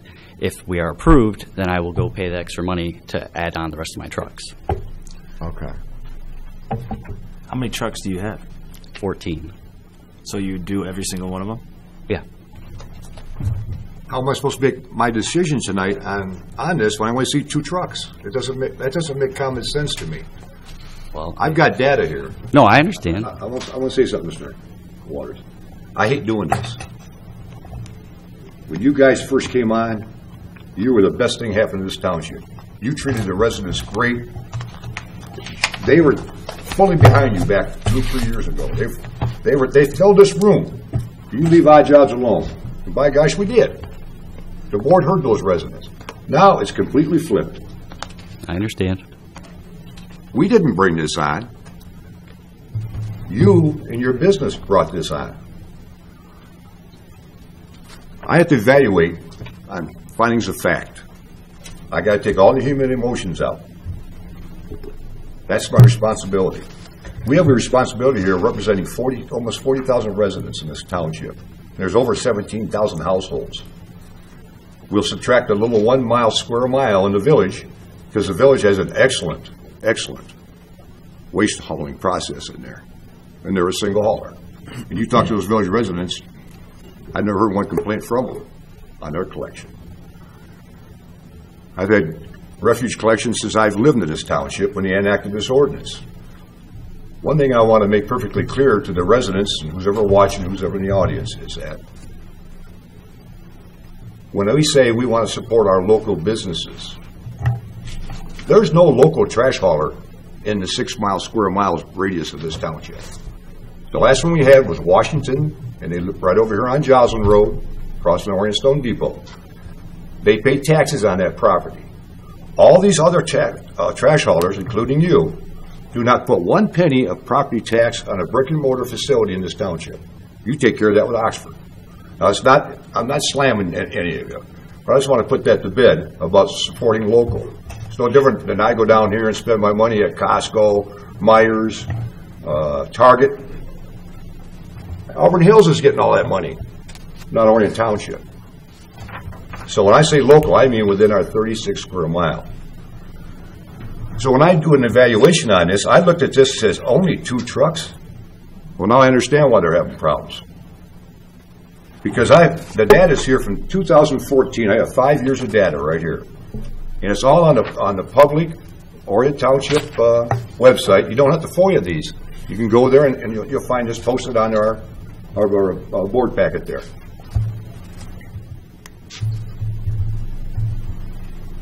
There were 7 haulers back in 2014, and Odd Jobs had 6 trucks. And then we had, again, 7 haulers, and Odd Jobs had 10 trucks in 15. Then we went down to 6 haulers, and you had 9 trucks. That was in 16. 17, we were back at still at 5, and you had 13 trucks at the time. In 2017, you licensed. And last year on 18, you had, and we went down to 4 license haulers last year. And you had 11. So it averages out to about almost 9 trucks a year. One complaint I keep getting, and this really makes me mad, because my wife and I are real supporters of recycling. We think that we have the first say on how we affect our carbon footprint. You know, they can talk about this climate change and everything, but I think it's a responsibility to me and to teach my children or grandchildren is to recycle. Be responsible and recycle. It's against the state law, the solid waste management plan in the state of Michigan, also the Oakland County solid waste management plan, to put the recyclables in with the trash. That's against the law. Also, putting the leaves in there with the trash is against the law. Any household waste. Those are supposed to be separate vehicles. It can still be a trash hauling truck, but you can't commingle. It has to be designated for one or the other. From my past experience, I went with, after Washington folded up. And the reason Washington folded up, they couldn't comply with the new guidelines for recycling and all that stuff, and it got too costly for them. So I went with Clarkson Disposal. The reason I went with them, they're the first ones in the township here that hauled my recyclables away every week. I like to do my weekly. The ordinance says you can do every other week. When the Smiths took out, bought them out, and now Advance has got them. And now we got the single stream recycling. For instance, I had a trouble when they transferred from Smith to Advance. They forgot to pick up my recyclables. I got right on the phone. Within 2 minutes, 3 minutes, I was talking to somebody in Clarkston. I said, listen, I've been with this company forever, and you just made me mad. I'll say nicely what I said. You made me mad. Mr. Flood, we're sorry that. We're sending the truck out right now. Within a half hour, that truck was there picking up my recycle bin that they went by and forgot. Then during the Arctic Vortex, my trash is on Thursday. I got a call on Wednesday. Mr. Flood, yes, do not put your refuge out till Friday. Because of this severe weather, we're not going to be able to collect on Thursday. Thank you so much. So I didn't put my refuge out till Thursday night. Friday it was picked up. I look at the business I'm doing my business with. I can save costs, but if I'm not getting my bang for my buck, that's it. I'll pay a little extra to get what I want. But to go through all this, and your business model stinks. It's terrible. And the number one thing people want, when they get on that phone or that email, they want to talk to somebody or they want contact. And you failed miserably on that. Terrible. And I think that's why you lost a lot of your customers. Yeah. This is nothing personal. This is strictly a business model. Oh, I understand. And I, for one, cannot support moving forward with their licenses because of all this findings of fact. I'm just one member of the board. But I'm very, I'm sorry for what's happening with your business, but I'm more sorry for our residents in the township who've had to go through all this. Because I can tell you for a fact, when you leave that stuff out there, and that's why they got these laws and these ordinances. Rats, mice, raccoons, and we're getting reports now of coyotes, attracting coyotes in the garbage when it's left out for weeks on end. And to me, it's a health and safety hazard. That's in my... Julia? On my sheet here, it says you have 5,272 customers. Is that the correct number? It may have gone down in the last week a little bit, but that's what, based on our route sheets and everything like that, with all the cancellations that we've had, that's where last we knew. Okay, because before you said you had about 8,000 customers. 6,000. Oh, 6,000. Yeah. Sorry, I thought you said 8 before. So then, have all of these people received refunds? No, I can only refund people as I can. The way we do our billing is we bill every month, and then that month that we're billing for, that's the operating money for the next month. So it's not like money's just sitting in the bank from the person that paid for 3 months in advance. So I have an account set away where I put a certain amount of money away, and then I can disperse refunds at that time as it comes in. Otherwise, if I tried to refund all the people at one time, then there's 10,000 people without trash.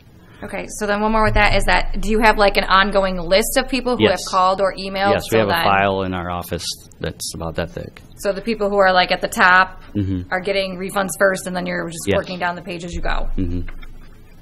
The people that have paid year in advance, those are the people that are the higher priority. Okay. And then how are you still asking people to get a hold of you? Are you telling them to call or to email? Email and still call and leave voicemails, and then we have two people in the office going through voicemails, and then people calling as they can. Like I said before, that with all the not knowing what's going to happen, more people are calling, trying to figure out if they should pay, or they need to find a trash hauler, which we say we don't know. You can hold off on sending your payment in if you want. So. And have you figured out now, like, do you think you're in like the right size of your business, or you think you're still too big, or where do you feel like you are in your model here? I feel like at this point, there are certain routes that you can tell that we have definitely downsized in, which knowing that, then we can reconfigure some routes and make it more manageable. The only day that's still a little difficult is on Thursday, because that's between Clarkston and Silverbell, and there's so many massive subdivisions in that area that those people generate a lot of trash. So it's hard to, I mean, we are doing our best to continue to keep up, but just, certain times of the year people have way more trash than other times, like spring now, people are clearing out their garages, so it slows us down. And one more, sorry. And so you really want to do business here in Orion? Yes. Okay. I grew up here. I worked here for the last almost 13 years. And we just had a really bad year with a lot of bad employees that we had a hard time finding new ones, and kept people around that we shouldn't have. Have you added any staff since we met? I've added... I haven't added any drivers because I didn't want to ask someone to leave their job to maybe have to lose another one. But I have added staff to the office, and I've gotten rid of 4 people that worked on the back of the trucks that were constant no-shows, and I've replaced them with more people that show up every day. I mean, it's just, we care, Aaron. Like, you seem like a nice guy. When we met with you, we had a good meeting upstairs. Like, I don't know what to do. I mean, it's like, I'm just beside myself. I get that you're working a ton of hours. Guess what? So do I. I don't send those emails from my couch. When I'm emailing you at 10 o'clock at night, I'm upstairs. Like, we all work a lot, and you make your own decisions. But, like, to not respond when your customers don't know what's going on, every other garbage company is telling, and I'm not advocating for one garbage company or other, but people know if they're going to get missed or what. And honestly, I just looked at your Facebook page and I can't even open it because there's curse words that are on every post, and we didn't. But that's the last time you posted anything. The last time you had any communication with your customers was on February 22nd. Recycling will resume next week. We apologize. Guess what? It didn't. And no one knew. People still don't know when to put their stuff out. So guess what? When we issue the first ticket for violating Ordinance 73 to someone that's just trying to get their garbage picked up, guess who they're going to be mad at? Not at you anymore. Now they're mad at Al because they got to go to court and they got to pay a fine. It's all Al's fault. I'm just being honest with you. And you've tied our hands. Literally, we're begging you to just give us some stinking information, and we can't even get you to show up to the meeting that you darn well knew you had to be at. And we're doing all this so we can help you. I'm just telling you, I can't even give you another example of something that we spent so much time on, helping your business. Did the gentleman that was helping with your social media, was he helping you for free? Yes. We have had people that have tried to help you for free that you've essentially fired, that were helping you for free to communicate with your customers. And the last communication to anybody that I can even see is from a month ago. And so I'm really grateful that you're here. I want to be very clear. I just, based on everything that's happened here, I can't. I personally can't. It's up to the rest of the board what they decide to do. But I can't. You have not shown us anything. I was looking for a sliver, Aaron, like something. I said put an ad in the review. Remember this? Pay somebody $30 an hour. That's going to be way cheaper than having to lose all this business just to answer your phones. And you didn't do it. No one can get through to you. So I apologize but it's just like I'm just so frustrated. And Donnie, you have your hand up.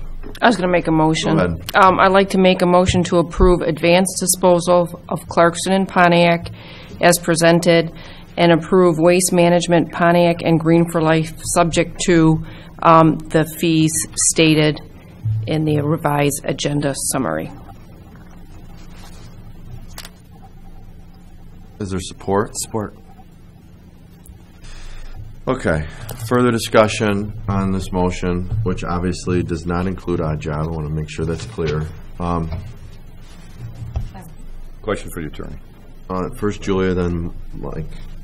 If they don't get approved this year and get stuff worked out, could they do it again next year, or are they out?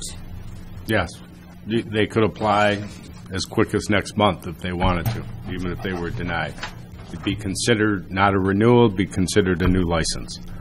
A couple extra steps in that regard, but otherwise, it's the same process. Okay. Mike?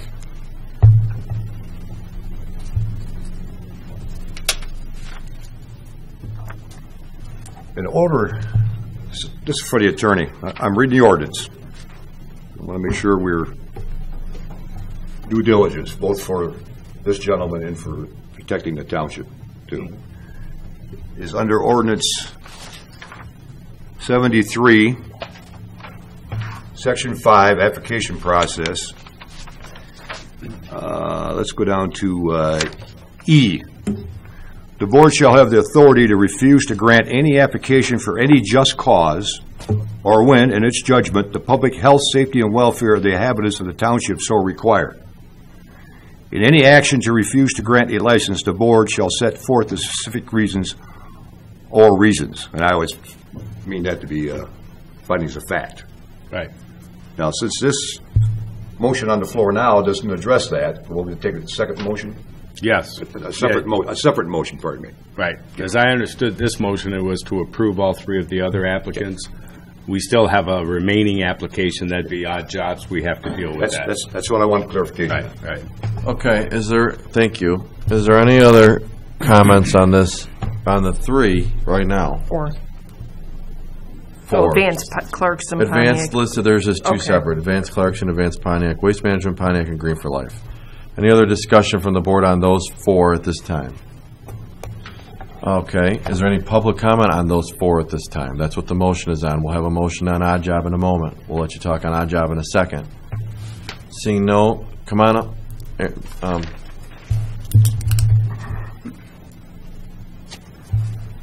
Someone told me that you were potentially looking into a single hauler for Orion Township. Is there any truth in that, or?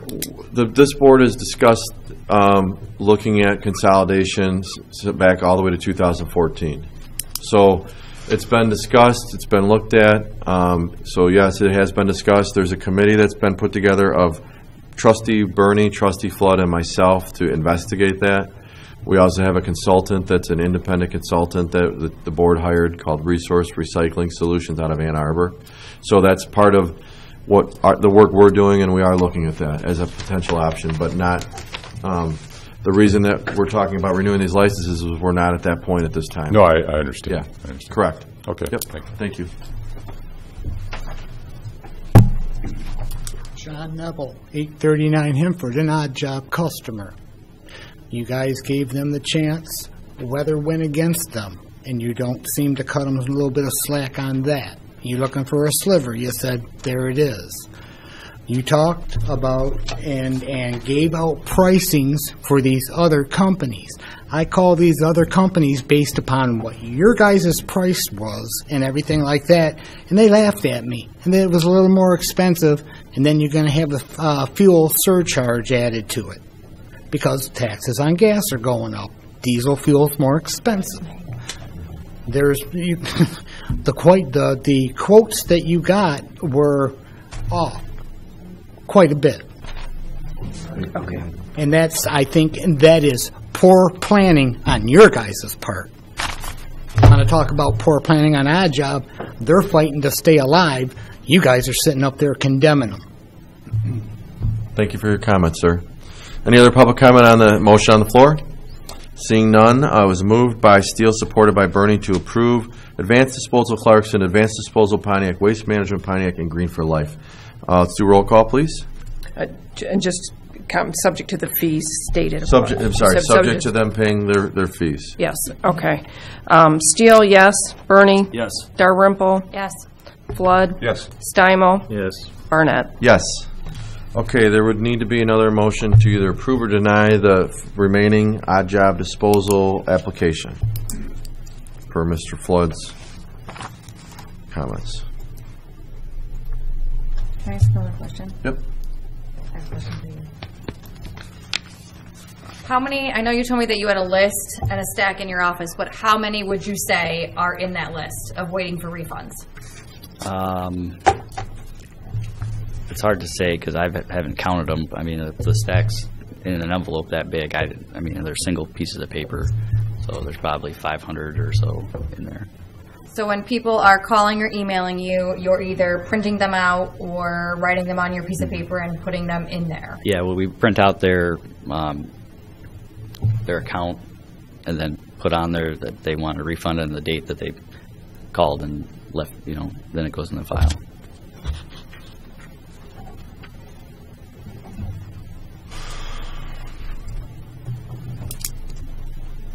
Mr. President, Mike, I'd like to address about how these other waste haulers charge. They are a private company, just like this gentleman right here. That is a private contract between you, the resident, and them. We have no say. One thing that ordinance is, and that ordinance has been very lax, is that they have to give us the cost. And I know Mr. Barnett, when he talked to all these haulers this time, said, because of our ordinance, you better put in the highest cost you got, because we could fine them for not abiding by what they got there. So they can always come in with a lower cost. But that's been part of our problem with our ordinance too. We have no say on you having a private contract with these haulers. Actually, we wouldn't fine them, Mike. I just want to make one clarification. Not fine. They just would lose their. We could that would be a just cause for us to pull their permits. So, just so everybody knows, we have told these garbage companies that you better put the highest price that you're going to charge any Orion Township resident on that sheet, because we do agree that it's a private contract between an individual and a private company, and it's not our business to get involved in that in the current situation. And so if you're a good negotiator and you can get a better price, so be it. But the ordinance, well, the way it reads is they have to put the highest price they would charge a resident. So guess what the fees did, if you look at what people put on their sheets on the applicants for the garbage companies, the prices are all high. So they can be compliant with our existing ordinance. So, all right.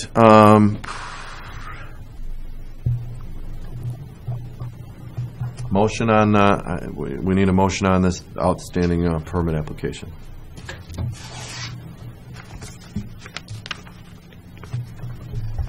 Do you have? Yeah, give me that. That's what I was looking for earlier. I'd just point out that if it is a motion to deny, you have to put some factual grounds for it. That's right out of the ordinance, as Mr. Flood's already indicated.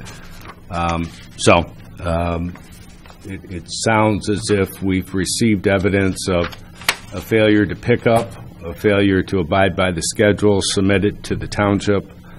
And if you're convinced that there's been evidence that there's been a mixing of recycling with normal trash, that could be a basis for it as well. Those seem to be the major complaints, if you remember back to our hearing previously, that were testified to by the building department.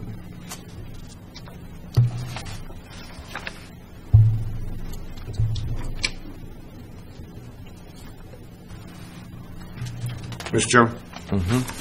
Supervisor. Go ahead. I would move under the Charter Township of Orion Ordinance 73. I move to deny the odd jobs license renewal applications for the reason that, based upon the evidence presented, the omissions of odd jobs representatives and the failure to timely respond to this board's request for additional information, in a judgment of this board, there is just cause to deny the application and convincing evidence that the applicant's actions represent a danger to the public's health, safety, and welfare, as evidenced by the applicants. Number one, I would state the illegality of mixing recyclables and any yard waste with solid trash. That's been observed and reported by residents. In violation of the ordinance on picking up the refuge on a timely basis. Schedule. Meeting the schedules that are submitted to the township. Also meeting the schedules to the township. That's my motion. Support. Okay. Any discussion from the board?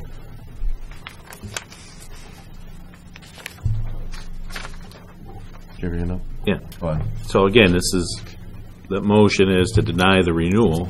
Now, you stated if they think they can do something better, they can come back, right?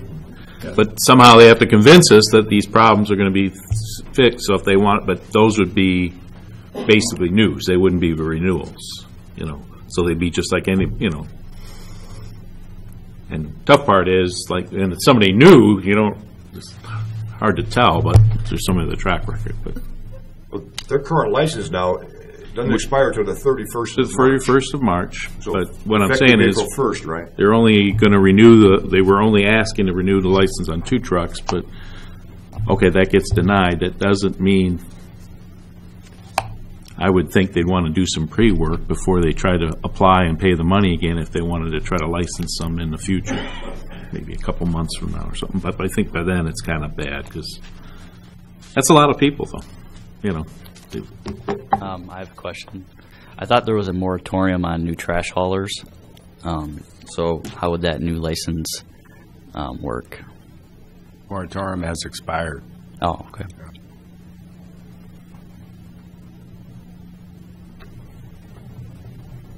Okay. And again, that was a moratorium on new haulers, I think. It wasn't necessarily on trucks for existing companies. Right. Yeah. It wouldn't prevent you from filing either way. Oh, okay. The only thing I would add to John's comment is one of the things the board requested that you responded to by February 25th was the plan to get back into compliance with the ordinance, which could have addressed for the board some of their concerns contained in the motion. So that was part of it. There's nothing stopping you from coming back in April or sometime in the future with that same presentation of a plan of how you're going to comply with the ordinance moving forward. I'm sorry, did you have? Do you have extra copies? Yeah. And I would just say, what a horrible situation to be in, for you and for us. I agree. I legitimately feel terrible about this, and I'm really frustrated beyond belief, because I really feel like we did try to help you. I honestly, did you, maybe you were caught off guard on January 7th, but, I mean, did you get the gist, when you met with us, when it was just us, and we're giving you ideas, in a closed room, without TV cameras, we really legitimately really wanted you to be able to make it, and we're trying to give you ideas? I got that feeling from it. And that was true. Literally, we had people in this community that were volunteering their time for free. I've never seen it in a million years. I see people helping nonprofits all the time. You are a for-profit business, admittedly on hard times. I've hardly ever, I can't think of a time I've seen people that don't even know you saying, I'll volunteer my time and I'll help be a business coach. I'll take over their social media. For free. You're a for-profit business, getting free help, and yet it still didn't work. And you've given us nothing. And to be honest with you, that's why the vote's really easy, but it's hard because I'm looking at you, but it's really easy because we have to support. The complaints now have grown from the people to now everybody, people that aren't your customers, that even maybe never have been, but just see the garbage all the time. And I would tell you, I would ask you to really think. I mean, do you really think you're 99% picked up in the township? You think you're caught up in 99%? I'm not trying to trick you at all. No, I do know that on Friday a truck went down and some of the recycling over off Indianwood was unable to get picked up. But when you emailed me about those subdivisions from the association thing, I don't know where that is. That says it's been 6 weeks or a month or whatever. I don't know. I mean, yeah, Mike Flood, Julia, John Steinmel, there were 4 or 5 of us. Donnie, we're all at the HOA meeting last week with all HOA members, and they were saying this. We weren't. No, I'm not saying I don't believe. So they're all saying it's been weeks. So somehow there's a disconnect, and there still are people that think that it's been weeks since the recycling's been picked up, and some people are still getting their garbage missed. And so again, I was really hopeful. When you stood here on January 7th, right there, I was hopeful, hey, we're doing the right thing. We're giving you 3 months, 2.5 months to get us information, show us you have a plan, I can't point to one thing. I can't point to one thing that shows that you've made any improvement, because the calls for the complaints that we've gotten haven't gotten less. And so that's why the decision's really easy, but it's equally as difficult because you seem like a really nice guy, and there are people that really like you. And I as a person, you seem like a really nice guy, but in my role as a township board member, this is one of the easier decisions I make. The reason we're talking so much about it is because we all have hearts up here, and we feel bad about it. So if you do want to reapply, should this denial be voted in favor by a majority of us, man, I would just highly encourage you to have some strong plan. Like, what areas are you going to try to serve, and with which trucks? And I'm not a garbage guy. I don't know. The math doesn't even make sense to me with the number of trucks you have. You got to get 878 houses a day. Well, like I said, when I read the ordinance, it said if it was denied or revoked, then your money was not refunded. And I understand that. But I'm just saying, like, even in general, if you work 10 hours a day, you have to pick up one house. You have to be less than a minute at every house, including your trips to the landfill. I mean, you can do 130 stops an hour. You can do 130 stops an hour? Yes. Okay. All right. So anyway, any other comments from the board? Any public comment on the vote to deny this license? Thank you. Robert Miller, 149 Stratford Lane. I believe I'm dead in the middle of his head load zone there. We had some issues when the weather was bad. Our management representative was able to contact them. It did take them a couple of calls, but she was able to get a hold of them. And they made things right. So just so that it's not all doom and gloom here, I understand that you have a fuller picture than I do. But if you look at, even though it looks like a lot of complaints, in the grand scheme of thing, it's a pretty low percentage, it sounds like. 500 complaints out of 6,000. I've seen and dealt with worse. And I understand there are other plans here, but just know that not every one of Odd Jobs' customers is complaining. I appreciate that, and we do know that. Thank you.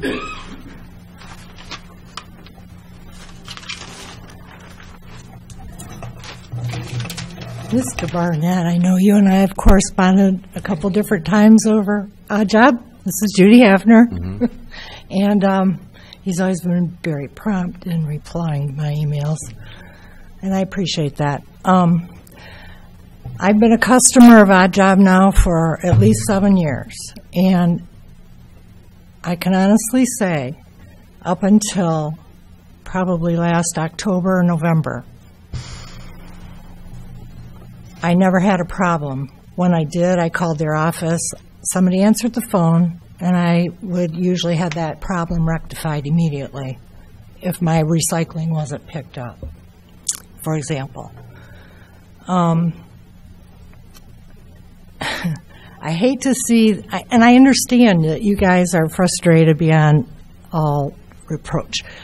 I also was frustrated last fall when I had 20 bags of compost sitting on my driveway for about a month, and it didn't move. It's too heavy for me to be schlepping back and forth. I have a long driveway, so I left it sit there. I have noticed, however, in the last couple of weeks, barring this crappy winter that we had, that I did have one instance where my recycling was not picked up timely. I called the office the same day, and before 5 o'clock that night, a truck was there to grab it. So I do see improvement, and they are trying. And then I had another issue here recently, and I called and left a voicemail, and Valerie from the office returned my call, and I was really quite surprised because I'd placed other calls also that hadn't been answered, but I'm sure that's when they were being flooded with a lot of disgruntled people. So I just want to say that I am not one of those people, and I would like to see them continue in the township for what it's worth. So that's my 2 cents. And one other thing, as Mr. Flood was talking about the recycling thing, and I did hear along the way that you couldn't take recycling and toss it into the garbage truck. But this is one thing I guess I'm looking for a little clarity on, because if I wasn't a recycler and I was putting all my cans and glass and whatever paper into my garbage bags and then it went in to the garbage truck, what's the difference? I don't get that. I think it has to do once the resident separates it and makes the decision to recycle it. That's a state law. Is it? Yeah. Okay. I think it's once you put a curbside, and I'm not an expert in that state, but once the resident or customer puts a curbside and it has been segregated, then it can't be recombined. Okay. If that's even a word. All right. Well, thank you. Thanks for your comments, Ms. Hafner. Thank you. Thanks for coming out, too. Yep.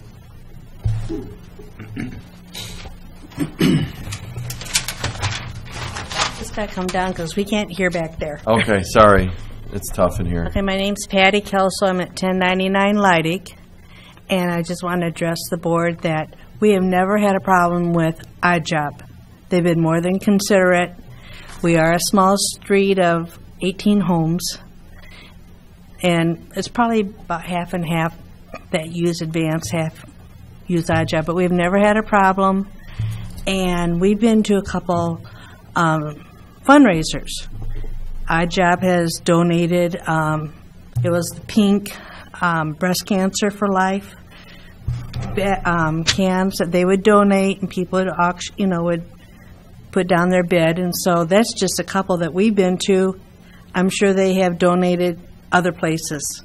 I've never have seen Advance. I've never have seen Waste Management at these fundraisers, only Odd Job. So we would like you to give them a consideration. And I'm wondering, can you, that subdivision, we don't know the one either that they're talking about that has that name, can you just delete that subdivision? Well, let's keep the comments, so we keep it focused, like, that'd be, we got to keep the comments to me, and then I can try to get a question. So thank you for your comments. Thank you. And then we'll talk about maybe if he tries to reapply, how that would look. Yep, thank you. Hi, my name is Cheryl Ballard. I live at 2457 Gemini in Keatington. And I am also a satisfied customer. And it just seems like the few are dictating for the many what can be done and cannot be done. I am very satisfied with Odd Jobs. And I know there's a lot of people in my sub that are very happy with them. And because of the price, there's a lot of people, we're in a rich county, the richest county in Michigan. We're in a nice subdivision and everything, but not everybody's got money just to go, like Mr. Flood said, I'm willing to pay more. Well, a lot of people can't. I have neighbors that are unable to pay more. They can't do anything because of taxes.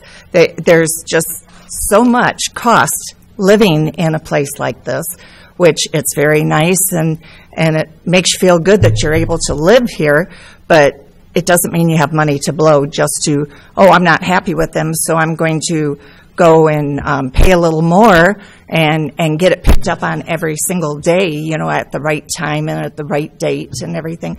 A lot of us, we don't care, but I called around to the other 4 companies, and I was told when I called last week, I think it was, that you guys have nothing to do with what prices they charge.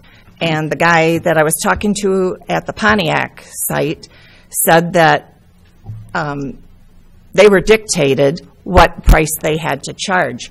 And they're $4 less a month than all the others. But I'm thinking it's either GFL or Waste Management. Now, everybody is the same price except for Pontiac. So now here's $87 for 3 months, and plus one of them is charging $75 for a startup fee. Who can afford that? I mean, it's nice if you can afford that and you want to pay the extra money, but that's one of the things I really like about Odd Jobs is they're not trying to price gouge you. And there's a lot of people that can't afford to do that, just can't afford to, you know. And I talked to a couple people here. I didn't talk to you. I did talk to your secretary or whatever, and she told me that there was a house. It sounded like she goes by it all the time because she said there was waste, you know, yard waste out to the street since October, and it's still there today, is what she told me. And then I called Al. I'm assuming that was you for code violations, and I'm like, all right, you guys already know about people that are leaving it out. Common sense says you're not going to get it picked up in the winter, yard waste, so take it back, you know, and put it in the yard. So if it's still there, I mean, they're obviously trying to prove a point, but at the same time, you know, that's making the whole neighborhood look bad. So, you know, take and put it in the backyard and wait for the spring pickup, you know. But, you know, it just sounded like, I know you guys keep saying, you know, I feel bad, we have hearts and everything, but whenever I talk to people, it's like everybody is so anti. It's like their egos are bruised or something, you know, because, you know, they haven't responded in the timely fashion that you expected. And you got to think about what the residents want. I mean, you know, I'm sure the people that complain, you know, they didn't just complain once. They complain again and again and again and again. So it's really hard to tell what percentage of the residents in Orion Township are really actually angry and actually are having problems, because you're probably getting the same people making the same complaints over and over again. Well, I just want you to know I'm not one of them. I hope that you guys figure out something to help him I know you're saying that you've been trying to help so much. I hope you don't give up on him. I hope you make this happen, and you'll make a lot of residents happy, because paying $87 plus $75 for a startup fee is ridiculous, and I just hope you guys help him and accept him back into the fold again. Thank you for your comments. Thank you. Any other public comment? If anyone else wants to address it, just have you line up, and then great, thank you. Alyssa Walter, I am Aaron's husband. I've grown up in Lake Orion. Misty, I had you as a teacher in high school. You came to my house when I was going through a rough patch, and you helped me take my tests. And I thank you for that, and I'm happy to see you here. And I've worked with you, Brian, at the preschool that I work for. And Chris, you've come to speak at stuff. I'm part of this community. We're part of this community. We've raised our kids here. He's missed so much. You guys say he's not doing anything. He's missed birthdays, graduations, school functions, our anniversary. He's late to Christmas Eve every year so he can service his customers and try and do the right thing. He's out there. He's breaking his back, picking up trash. Our family's income and livelihood is on the line here. He's taking it seriously.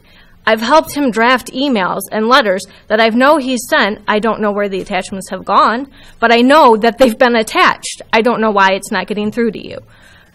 He's trying. The guys are trying. We're doing our best. Our office manager quit. She's no longer with us and has been trying to figure out the right person and had no idea how to get into our old Facebook accounts. We're restructuring. It's been a few months. They're still restructuring. It took us 13 years to get to this point. We have over 5,000 customers in Lake Orion alone, and they're trying. They're working on it. I don't know what else you want him to do. We had people running the Facebook. All of the admins just up and left on him. It wasn't a case of him firing them. They just stopped. They left the Facebook page without him even knowing until he went in there one day. And he thought this whole, February 22nd is the last time he said that they saw something. He did not know that all of his admins that he was giving information to had left the website. Okay. We've worked on getting the codes to get into the website that were taken away when the office manager left. She would not turn that over to them. He's trying to restructure. He's trying to rebuild. You've given him 3 months when it took us 12 years to get to where we were. How is 3 months enough time? That's all I have to say. Thank you, ma'am. Look, all we're looking for is communication, and we received none. And that's what this decision is based on. And that's, That's really, really frustrating. We know no one's disputing the fact that Aaron is working really hard. Dan Dewey, 2511 Judah. There's one part of this. I wasn't going to speak, but there's one part of this is we're going to miss.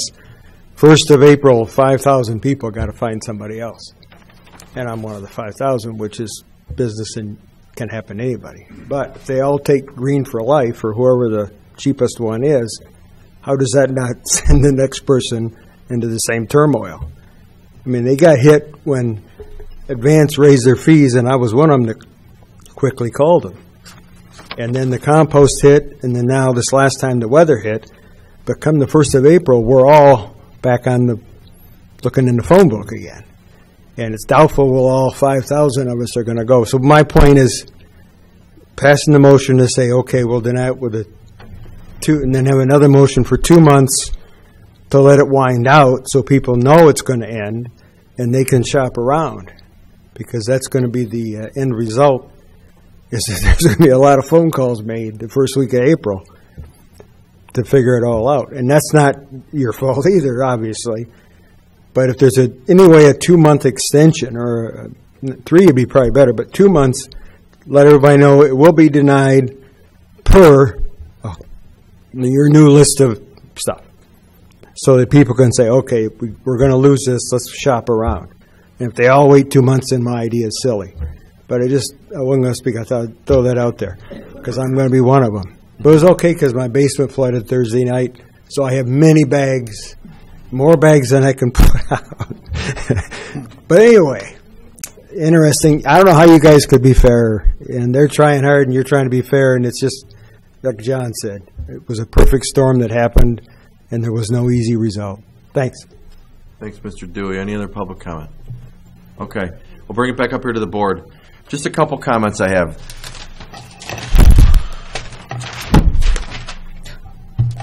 I don't even know what to say. Regarding the yard waste, we were asked for special permission, and residents called, and we, based on the information we gave at the board meeting at the request of Mr. Walter and Mr. Christensen. And I know some of the people that still have yard waste out, unless it got picked up in the last week from November. And the reason, and we agree it's unsightly, and we have not written any tickets, but the reason that they haven't taken it back is because the bags have disintegrated. If you're used to those brown bags, you can't move them many times, especially if they get wet. So they're in a difficult situation. They do exist in your subdivision as well, ma'am. You know, there's all this, I really believed it was going to work when we met with you. The social media thing, I'm sorry that it didn't work. That the people that were helping you for free, that were just good Orion Township residents that wanted to be a part of the solution, I know them. I talk to them. I personally encourage them to help you guys. Not to get credit, not to say, look at the great job we're doing, but so we could try to give a hand down. Those people worked for you for free. Again, you are a for-profit business. I can't think of any other experience like in my life where people are like literally trying to help. They stopped working for you because they couldn't get information. They stopped working for you for free because they couldn't get the information to post or the information to respond to the post. Not because they didn't want to, not because they didn't get paid, because they're in the same situation of frustration that we are, and we understand the frustration. But the calls come here, and we answer the calls. We don't have a choice not to. Al doesn't have a choice, and Kirk and Dave, to not respond to the complaints. So until we understand clearly that there is a good plan, which we still have not been presented with a good plan, which we asked for in December, and we didn't say that it had to be buttoned up and it had to be perfect. We just wanted a plan. We have not received a plan. Do you have a plan to present us tonight? Okay. So to be clear, we have not received a plan. We're just looking for a plan. We're not looking for you to be 100% perfect. And yes, we know the other garbage companies stumble from time to time too. This isn't like we're taking sides here. It's surely based on the residents that we all work for up here. And several of us either have been odd job customers or are current odd job customers, so we feel the pain too. So it's not, I just want to be very clear, like, we tried so hard to be crystal clear, and I thought when the February 25th deadline went by, And we got nothing. And I called and responded and emailed and nothing. Hey, you said you agreed. You looked right there and said, on January 7th, give me a chance, I'm going to show you. You stood right in front of us. And you didn't show us. And then March 4th came, we're like, okay, well, maybe he'll show up. And guess what? Every person on this board was hoping you were going to show up and give us a plan. And you didn't show up. And we got a very weird statement read, and we didn't know if it was from you exactly, but we knew it was from a family friend, and that's fine. And then you emailed me the same statement that night, so then I took it was from you. And the last paragraph said, we're not going to renew. Thanks for the business. And then we've been in this limbo land, and still tonight, the only thing that we're all looking for is a plan. It doesn't have to be perfect, but a plan. What do we tell the residents? Frankly, there are a lot of residents that are upset. And I know because it's not the same person. We deal with the calls. And we still don't have a plan, and you're admitting that now. So maybe there's a way, as Mr. Kelly said, there's no reason you can't come try to reapply, but tonight in front of us is the decision that we've been talking about, and we still don't have a plan. And I can tell you, I don't know for a fact, so I'm not going to go toe-to-toe with you, but I don't think you're at 99%. I think there's more than 1% of our residents that are odd job customers that don't have their yard waste or their recycling or their trash on their regular schedule pickup. So, and that's what the ordinance requires. And that's what we've been looking for and asking for. What's the plan to get yourself back up on that? All right, I talked a lot. Is there any other comments from the board? The motion was made by Mike Flood and supported by Brian Burney to deny odd job based on the findings of fact, the renewal of their permit. And I won't read all those findings of fact unless I need to, Dan. No, that's fine. Okay. We have them outlined. All right, and let's do a roll call vote, please. Bernie. Yes. Dalrymple. Yes. Flood. Yes. Stimo. Yes. Barnett. Yes. Steele, yes. That passes. To deny. To deny. Deny the application. We're sorry.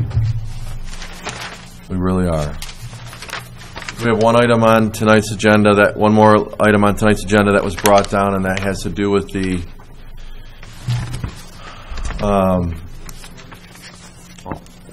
Tommy's Lake Aeration Unity Agreement. And Mr. Steimel, was it you? No, Flood. Mr. Flood, you asked this to be brought down? Yeah. I believe Oh, yes, I would like... Trustee Dalrymple I need to has please got take something she wants to myself say. off this one. Okay, so because Ms. Dalrymple lives within the SAD district, I'm reading between the lines here, but I'm assuming she was open to, or she's looking to recuse herself from this conversation and potential vote. So I will make the vote to recuse Trustee Dalrymple due to her being a part of the SAD. Okay. Is there support? Support. So it was moved by Flood and supported by Burney to recuse Julia Dalrymple from the discussion and vote on the Tommy's Lake Aeration Unity Agreement. All in favor? Aye. Anyone opposed? That passes 5-0. And Mr. Supervisor? Yes. I would make the motion to approve the Tommy's Lake Aeration Unity Agreement between Orion Township and Randall Beach Tommy's Lake Homeowners Association as administrator of the Tommy Lake Special Assessment District, and authorize the Township Supervisor to execute the agreement on behalf of the Township. Is there support? Support. Okay, Bernie. This is the, thank you. Is there any discussion, Mike? So the only reason you brought this down is so that Julie could, why did you bring it down? Because technically speaking, if you've got a conflict of interest, you're supposed to... So that's why you brought it down? Yeah. All right. Yeah. To make the conflict of interest known. Yeah. Yeah. It's an agreement that's I believe is straightforward. Is there any questions or comments? And then Mike just explained that he brought it down so that Julia could recuse. Seeing no board comments, any public comment? Seeing no one come forward. We'll do a roll call. We'll do a roll call, There's please. $1 in here. It's a 5-person roll call. Yep. Okay. Coming our way. Barnett. Yes. Steele, yes. Bernie. Yes. Dalrymple. She can't. Zip. Flood. Yes. Stimo. Yes. Okay. that completes the regular business. We have 4 reports. One of them will require an approval, as I mentioned earlier, but the first is the police and fire reports. Is there a motion to receive and file? So moved. Support. Bernie and Steimel. Comments, questions, suggestions? All in favor? Aye. I do have a comment. Go ahead, Donnie. Fire Awareness Week is coming up, and I don't know if everybody's got that email. It's coming out in May, just to support our police. And I'm all in favor of the Police Awareness Week. Okay. Now, all in favor? Aye. Anyone opposed? Great job on the Safe City accolades, Dan and team. All right, next report is the Plant Moran pre-audit letter, page 389. My screen shut down, but it's open again. Mr. Supervisor? Go ahead. I'll make a motion. First, I had a comment. Go ahead. I request from the clerk to also get another hard copy when they come out with the final audit. I like having a hard copy for reference material. And then you're going to make a motion to receive and file? I'll make a motion to receive and file Plant Moran pre-audit letter with the request for a hard copy. Okay. At least for myself. I don't Request of a hard copy of what? The audit? The audit.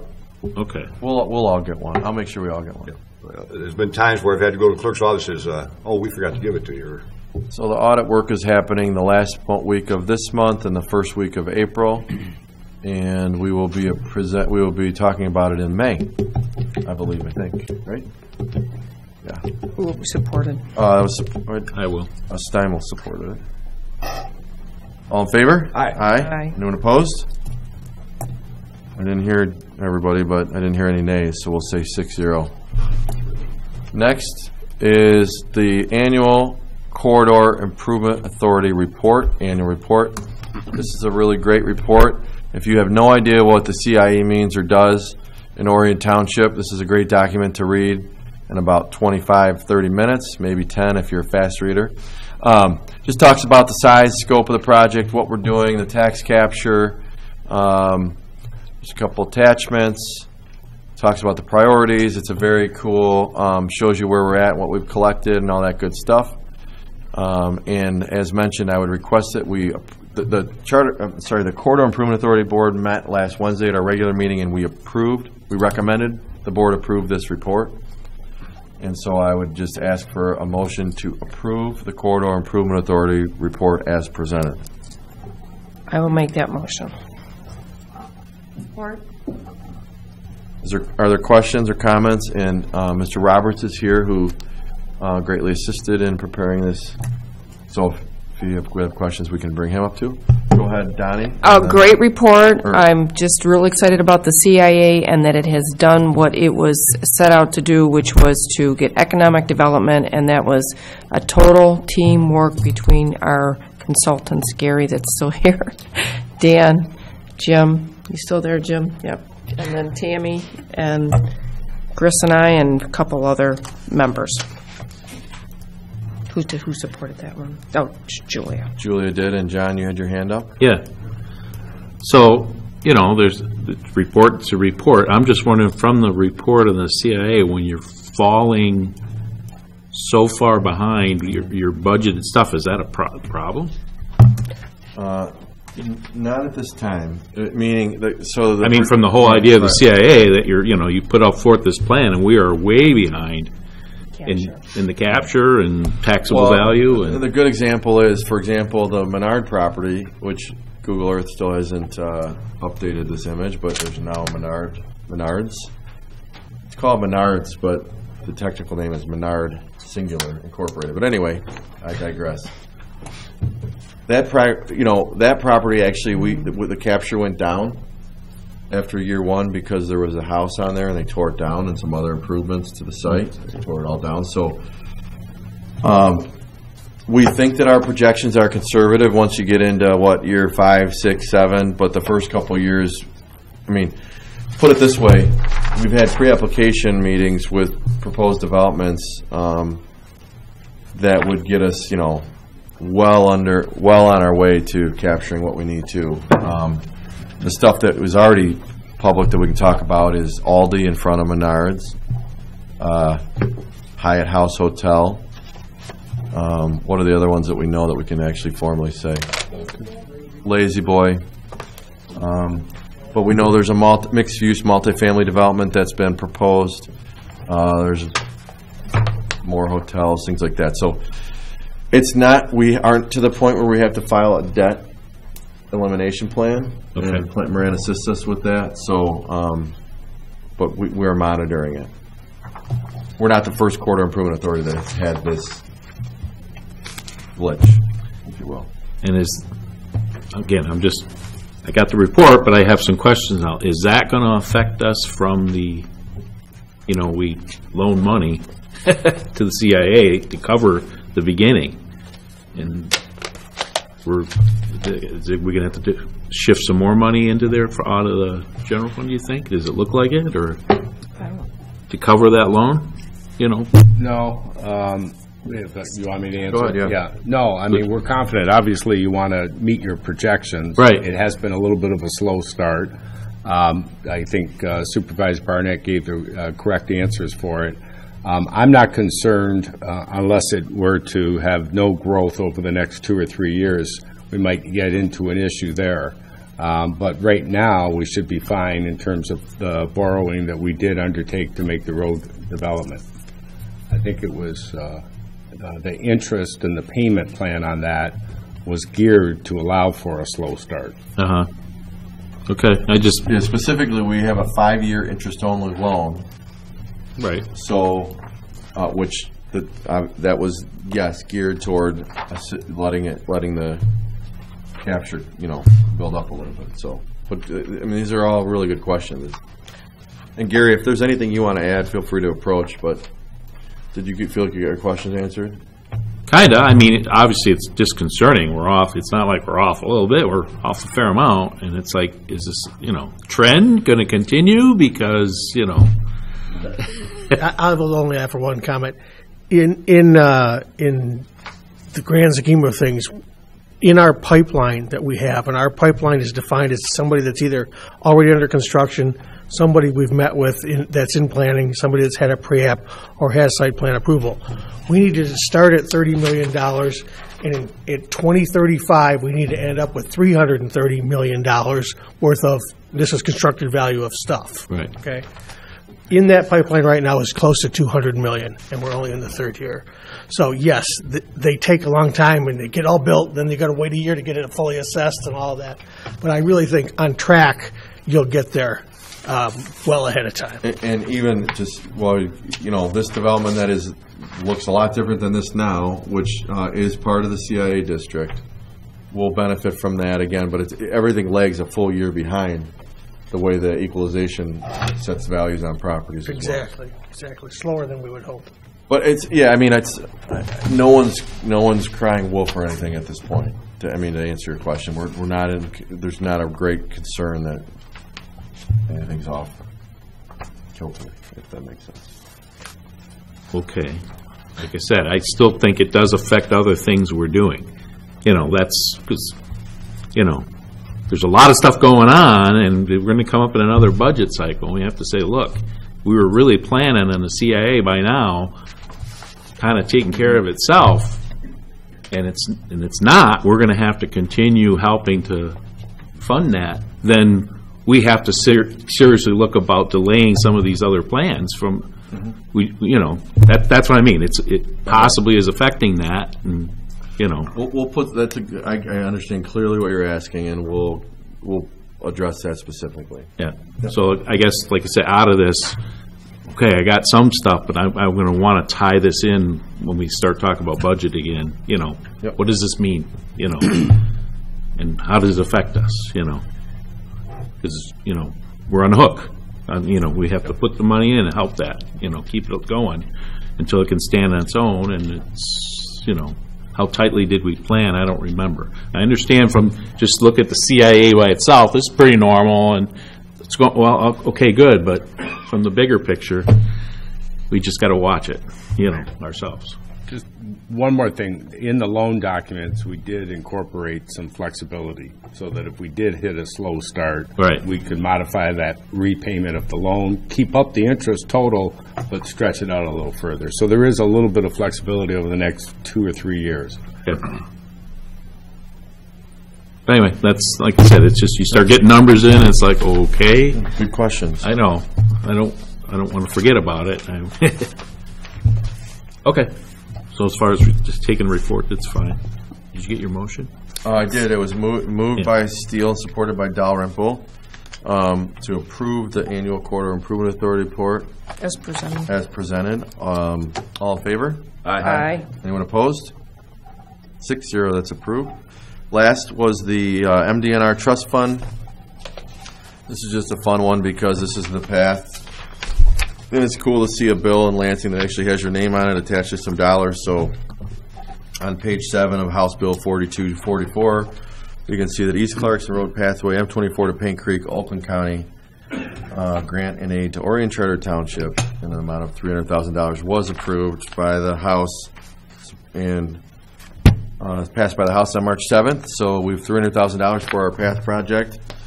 We just need to receive and file, but I want to let the board know that that grant did come through. We were planning that it would, but it's nice to know that it formally does. So move to receive and file by Donnie. Steele. Support.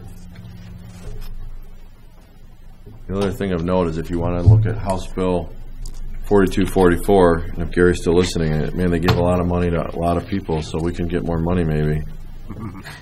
Like Ottawa got $3.8 million, and Wayne County got $3 million. Anyway, but we're grateful for the $300,000 DNR Trust Fund grant, and all in favor of receiving and filing the report? Aye. Aye. Anyone opposed? And that completes the regular business for the board on March 18th. Public comment part 2. Closed. Board comment part 1. Ms. D. I wanted to give a public thank you to the Complete Companies for sponsoring my table tomorrow of high school students that I'm going to take to the Chambers of Women in Business Luncheon. So we're really excited for that event. I've got 8 high school seniors that are going to come with to that. And I also wanted to say, to let everyone know about some school news, that it is Charity Week at Lake Orion High School this week. So the Special Olympics basketball game kicked off Charity Week for us, which is my favorite event of the year. The cheerleaders are there. The drum line is there. It is a real basketball game that is my favorite event. And then also, all the money raised for Charity Week this week goes to Leader Dogs for the Blind, which is where all the money is going tomorrow. And tomorrow's fun event is kids in first hour can bring in all their spare change, and each teacher has to count all of the change before you can start class. So they call it a coin stall. And students can buy sabotages like oven mitts. I think oven mitts are $20, and so they then present you with this oven mitt, and you have to count all this change on your desk wearing oven mitts.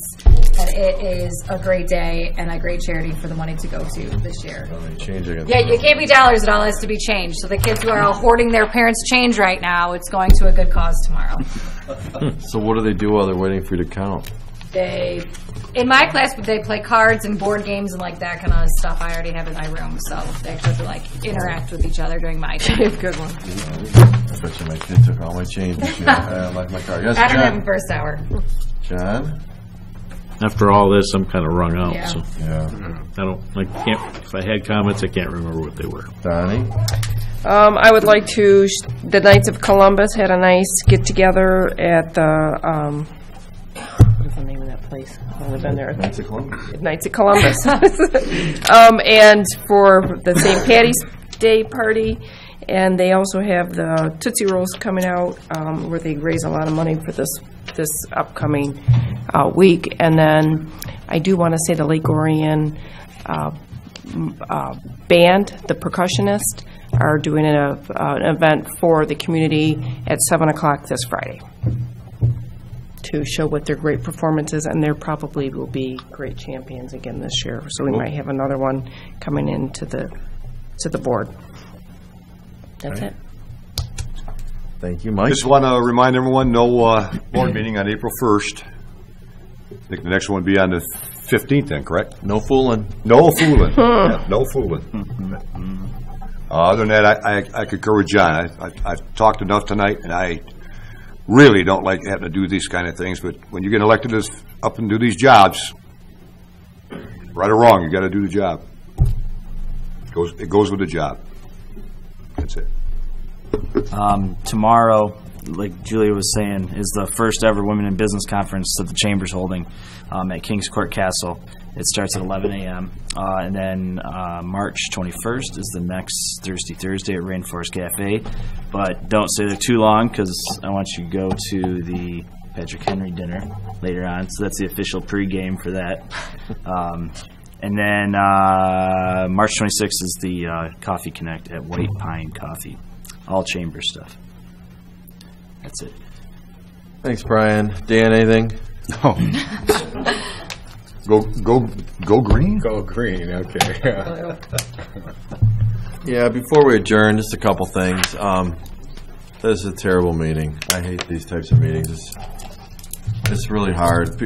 You know, if you're still watching, because we know you're not here, don't judge us for the decisions we make until you sit up here, because it's really, really, really difficult. And we got to put as much as we can, put emotion aside and make decisions based on facts.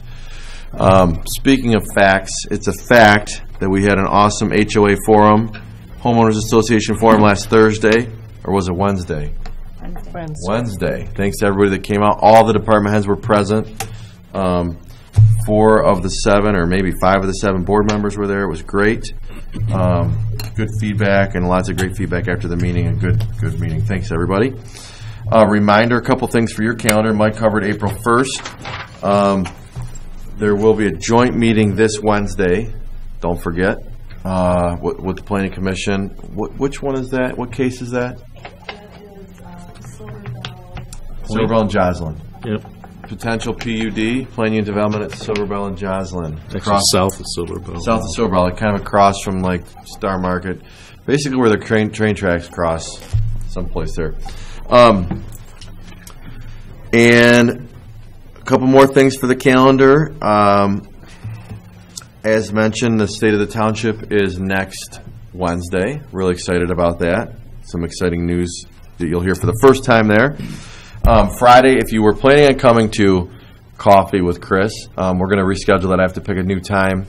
Please help me remember, Sam, because we've been invited to General Motors, because there's some sort of announcement being made that I can't tell you, but I'll tell you Friday mid-morning. So that will be a good news announcement for our community. And then just a couple other things. Met with Jim today. We're working on some really cool stuff on Brown and Baldwin, and thanks to our great consultants. Attended the Halfway to Ellopalooza event at 20 Front Street, and the Daisy Project ladies are fierce and they're amazing, and they're already working on raising money again for all the money they're going to raise again this year is going to go to our Miracle League field. So we love our partnership with them. And then I'd be remiss if I didn't mention Memorial Day 5K, because it's coming up just in a little bit here, and we're excited. So check that out. It's on our website, and then there's the State of the Township. So lots of exciting news, lots of great things.